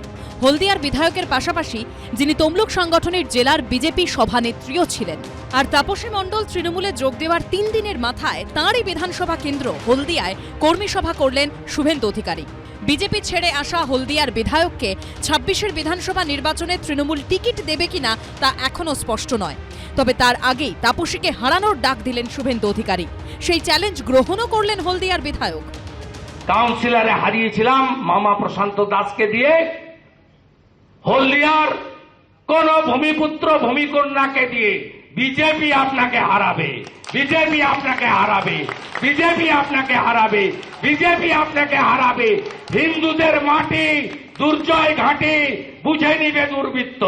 আমি নিশ্চিতভাবে যখন যুদ্ধে নেমেছি, আমি রণকৌশল তৈরি করেই নেমেছি। আর মাঠ কিভাবে তৈরি করতে হয়, যুদ্ধ কিভাবে জিততে হয়, সেই প্রক্রিয়াকরণ আমার জানা আছে। আমি সেভাবেই সামনের দিনে মোকাবিলা করব। শুধু চ্যালেঞ্জ, ওকে চ্যালেঞ্জ। উনি তো বলছেন আপনাকে প্রচুর ভোটে হারাবে। আমিও ওনার চ্যালেঞ্জটা অ্যাকসেপ্ট করলাম। 1997 থেকে 2017 সাল দীর্ঘ 20 বছর হলদিয়া পুরসভার সিপিএম-এর কাউন্সিলর ছিলেন তাপসী। 2016 সালে হলদিয়া বিধানসভা কেন্দ্রে সিপিএম-এর টিকিটে জয়ী হন। এরপর 2017 সালের পুরো ভোটেও প্রার্থী হয়েছিলেন তিনি। কিন্তু হলদিয়ার 8 নম্বর ওয়ার্ডে নিজের মামা তৃণমূল প্রার্থী প্রশান্ত দাসের কাছে হেরে যান। তখন তৃণমূলে ছিলেন শুভেন্দু অধিকারীও। এদিন সেই পুরো ভোটের ইতিহাস মনে করিয়ে দিয়েই তাপসীকে হুঁশিয়ারি দিলেন বিরোধী দলনেতা। ওর কি স্ট্র্যাটেজি জানা আছে? নিজের মামা প্রশান্ত দাসের কাছে হেরেছিল, 111টা ভোট পেয়েছে। কোনো কর্মসূচি করতে দিত না, মিছিল মিটিং করতে দিত না। 1,20,000 টাকা বিধায়কের ভাতা পায়, একটা কর্মী বলতে পারবে না তার বিপদে 1,000 টাকা দিয়ে সাহায্য করেছি। আমি অত্যন্ত খুশি হয়েছি। আমার যে কোনো একজন এসসি বুথ সভাপতি দাঁড়ালে এসসি জিতবে। অধিকারী বলছেন আপনাকে অনেক ভোটে হারাবেন। সেটা উনি বলেন, উনি ওনার কথা বলেছেন, আমি আমার কথা বলবো। আমি আমার হলদিয়ার মাটি চিনি, আমি হলদিয়ায় জন্মেছি, হলদিয়ার মানুষ আমি। তাই হলদিয়ার মানুষের মন, হলদিয়ার মানুষের যে চিন্তা ভাবনা, সেটা আমার থেকে উনি ভালো জানবেন বলে আমি মনে করি না। দীর্ঘদিন সিপিএম-এ থাকার পর বিজেপি, আর এবার তৃণমূলে যোগ দিয়েছেন তাপসী মণ্ডল। এখনো পর্যন্ত বিজেপি ছেড়ে যে কয়েকজন বিধায়ক তৃণমূলে গেছেন, তাদের অনেকেই বিধায়ক পদ ত্যাগ করেননি। তিনিও কি সেই পথেই হাঁটবেন? ইঙ্গিতপূর্ণ মন্তব্য করলেন তাপসী। পাল্টা বিধায়ক পদ না ছাড়া নিয়ে তাকে কটাক্ষ করতে ছাড়েননি শুভেন্দু অধিকারীও। শুভেন্দুবাবু তো 3টে দল পরিবর্তন করেছেন। যখন আপনি বিজেপির বিধায়ক ছিলেন, দলত্যাগী বিধায়কদের নিয়ে যখন আপনারা অভিযোগ জানিয়েছিলেন স্পিকারের কাছে, তাতে আপনারও সই ছিল যে যারা দলত্যাগ করছেন তাদের আগে উচিত পদত্যাগ করা। আপনি কি এই যে দলত্যাগ করলেন, পদত্যাগ করবেন? দেখুন, যখন আগেও যেটা হয়েছে সেটা পার্টির সিদ্ধান্তক্রমে আমাদের তখন সই করতে হয়েছে। সেখানে যখন যারা গেছে তাদেরও দলত্যাগের কোনো রকম পরিবেশ তৈরি হয়নি, তাই আমার ক্ষেত্রেও সেই পরিবেশ তৈরি হওয়ার কোনো জায়গা আছে বলে আমি মনে করি। আগে যারা বিজেপি ছেড়ে তৃণমূলে গেছেন তারাও যেহেতু তৃণমূল ছেড়ে তো বিজেপিতেও এসছে, তাহলে তাদেরও তো সেইটা হয়নি। আপনি বিরোধ সবার সঙ্গে করেন, লক্ষণ সেন আপনাকে সৃষ্টি করেছে, তার সঙ্গে বিরোধ করেছেন। এক একজনের থাকে সব অভ্যাস। আর আমি যেদিন যোগ দিই বিধায়ক পদ ছেড়ে, উনি এত লোভী বিধায়ক পদ রেখে জয়েন করেছিলেন। তফাৎ আছে আমার সঙ্গে উনার। তাপসী মণ্ডলের সঙ্গে সোমবার তৃণমূলে যোগ দেন তমলুক সাংগঠনিক জেলার বিজেপির কোর কমিটির সদস্য শ্যামল মাইতিও। এদিন সত্য বিজেপি ত্যাগী হলদিয়ার বিধায়কের পাশাপাশি তাঁকেও তীব্র আক্রমণ করেন শুভেন্দু অধিকারী। শ্যামল বলে একটা মাল আছে, এই মালটা এমপি হতে চেয়েছিল, এই মালটা এমপি হতে চেয়েছিল, এই মালটা এমপি হলে এখানকার রেজাল্ট কি হতো আপনারা জানেন। অতএব স্বাভাবিকভাবে আমি যখন 5টা মণ্ডলে চা চক্রে যাব, তখন আমি আপনাদেরকে চা খেতে খেতে গল্প করব। কুকুর যখন পাগল হয়ে যায়, রাস্তাঘাটে পাবলিককে যখন কামড় দেয়, সাধারণ মানুষ যারা সভ্য মানুষ তারা কখনো কুকুরকে উল্টে কামড় দেয় না। তাই সবাই ওনার অবস্থায়, আমি এর উত্তর কিছু। তাপসী মণ্ডলের দলত্যাগের ফলে তমলুক সাংগঠনিক জেলার নতুন সভাপতির খোঁজে নেমেছে বিজেপি। একমাত্র মনোনয়ন জমা দিয়েছেন মলয় সিনহা, তাই তাঁরই ওই পদে বসার সম্ভাবনা বেশি। এদিকে এরই মধ্যে দল বদলেই সরকারি পদ পেলেন তাপসী মণ্ডল। সোমবার বিজেপি ছেড়ে তৃণমূলে যোগদান করেছেন তিনি। তার 3 দিনের মধ্যে রাজ্য সরকারের তরফে বড় পুরস্কার পেলেন হলদিয়ার বিধায়ক। তাকে নারী কল্যাণ দফতরের আন্ডারটেকিং চেয়ারপারসন করা হলো। তাকে দায়িত্ব দেওয়া হচ্ছে, তিনি চেয়ারপারসন হচ্ছেন ওমেন্স ডেভেলপমেন্ট আন্ডারটেকিং, WDU। আমাদের একটি বড় প্রকল্প, স্বাবলম্বন প্রকল্প চলে। আর্থিকভাবে পিছিয়ে পড়া কিংবা সামাজিক স্তরেতেও পিছিয়ে পড়া মহিলাদের স্বাবলম্বী করার জন্য তাদেরকে বিভিন্ন রকমের স্কিল এডুকেশন ইত্যাদি দেওয়া হয় এবং বিভিন্ন প্রজেক্টসের মাধ্যমে স্বাবলম্বী যাতে হতে পারে, তা সেটা WDU দেখে। এবং এই WDU চেয়ারপারসন হচ্ছে তাপসী মণ্ডল। দলবদল করলেও বিধায়ক পদ ছাড়েননি তাপসী মণ্ডল, অথচ তৃণমূলের কোনো দলীয় পদ নয়, একেবারে সরকারি পদ পেয়ে গেলেন হলদিয়ার বিধায়ক। আপনি আসার কয়েক ঘন্টার মধ্যেই কিন্তু এত বড় একটা গুরু দায়িত্ব পেলেন। আমাকে ভরসা করেছেন, এজন্য আমি ওনাকে আমার পক্ষ থেকে অনেক বেশ শ্রদ্ধা জানাই, সম্মান জানাই যে উনি আমাকে দলে নেওয়ার পরেই আমার ওপরে এত বড় একটা দায়িত্ব দিয়েছেন, ভরসা করেছেন। এই ভরসার মর্যাদা আমি রাখবো। তাপসী মণ্ডলের পদ পাওয়া নিয়ে কটাক্ষ ছুড়ে দিয়েছেন শুভেন্দু অধিকারী। কালকে একটা ললিপপ ধরিয়ে দিয়েছে শশী পাঁজা দিদিমণির দপ্তরে, একটা no fund department, no budget department. Kolkata যাও আর বাড়িতে আসো। পানিহাটির জমি বিতর্কের মধ্যেই এই পুরসভারই অন্তর্গত ঘোলায় দেহ উদ্ধারের চাঞ্চল্যকর ঘটনায় কেঁপে উঠেছে গোটা রাজ্য। মারা হচ্ছে, দেহ কাটা হচ্ছে, ট্রলি ব্যাগে পড়া হচ্ছে, ফেলে দেওয়ার চেষ্টা করা হচ্ছে, তারপর ধরা পড়ছে। একের পর এক এই ধরনের ঘটনায় বারবার প্রশ্ন উঠছে, কিভাবে মানুষ এভাবে নৃশংস হয়ে উঠছে। ঘোলার ঘটনায় প্রশ্ন উঠছে, রাজস্থানের ব্যবসায়ীকে কি এই বাড়িতেই খুন করা হয়েছিল নাকি অন্য কোথাও। বুধবার রাতে 2 ধৃতকে নিয়ে গিয়ে ট্রলি ব্যাগে দেহ উদ্ধারের ঘটনার পুনর্নির্মাণ করল পুলিশ। ট্রলি ব্যাগ, নাইলনের দড়ি ও ছুরি কেনা হয়েছিল বড়বাজারের যে দোকান থেকে, তাও চিহ্নিত করেছেন তদন্তকারীরা। কথা বলেছেন দোকানের মালিকদের সঙ্গে। বড়বাজার অঞ্চল থেকেই একটি জায়গা থেকে এই ছুরি বানানো হয়, ট্রলি ব্যাগ কেনা হয় 4 দিন আগে, এবং অবশেষে এই ঘটনাকে কার্যত পরিকল্পনা যেটা করা হয়েছিল সেটাকে তারা এক্সিকিউট করে। মঙ্গলবার রাতে ঘোলার খিপলির বিল এলাকা থেকে মুখে হাতে পায়ে টেপ জড়ানো অবস্থায় ট্রলি ব্যাগে উদ্ধার হয় বাঘারাম দেবাশীর দেহ। পুলিশ সূত্রে খবর, রাজস্থানের বাসিন্দা বাঘারাম কলকাতার বড়বাজারের কাপড়ের ব্যবসা করতেন, থাকতেন কলেজ স্ট্রিটের কাছে মেছুয়াপট্টিতে। ব্যবসায়ীকে খুনের ঘটনায় তার 2 বিজনেস পার্টনার কৃষপাল সিং ও করণ সিংকে গ্রেফতার করে ঘোলা থানা। তদন্তে নেমে জানা যায়, মাস্টারেক আগে কৃষপাল ও করণের থেকে 8 লক্ষ টাকা ধার নেন বাঘারাম। সেই টাকা ফেরত চাওয়াতেই শুরু হয় গন্ডগোল। পুলিশ সূত্রে খবর, বাঘারাম নাকি হুমকিও দিয়েছিলেন দুজনকে। এরপরই পরিকল্পনা মাফিক তাকে ডেকে নিয়ে গিয়ে খুন করে কৃষপাল ও করণ। পুলিশ সূত্রে খবর, চায়ের সঙ্গে ওষুধ মিশিয়ে খাইয়ে নিস্তেজ করে বাঘারামের গলার নলি কাটা হয়। এরপর মুখে প্লাস্টিক জড়িয়ে শ্বাসরোধ করে মৃত্যু নিশ্চিত করার পর দেহ পোড়া হয় ট্রলি ব্যাগে। পুলিশ সূত্রে খবর, দেহ লোপাট করার ছক কষেছিল অভিযুক্তরা। ট্রলি ব্যাগ নিয়ে মুক্তারাম বাবু স্ট্রিট থেকে তারা ট্যাক্সিতে করে যায় দমদমের নাগের বাজারে। সেখান থেকে অ্যাপ ক্যাব বুক করে তারা পৌঁছয় খোলায় কল্যাণী এক্সপ্রেসওয়ের ধারে খেপলির বিলে। ট্রলি ব্যাগ নিয়ে নির্জন জায়গায় যাত্রীদের নামতে দেখে সন্দেহ হয় অ্যাপ ক্যাব চালকের। তিনি এক অভিযুক্তকে পাকড়াও করে পুলিশের হাতে তুলে দেন। কিন্তু নাগের বাজারে ট্যাক্সি ছেড়ে অ্যাপ ক্যাবে কেন উঠল দুজন? কি উদ্দেশ্য ছিল অভিযুক্তদের? উত্তর খুঁজছে পুলিশ।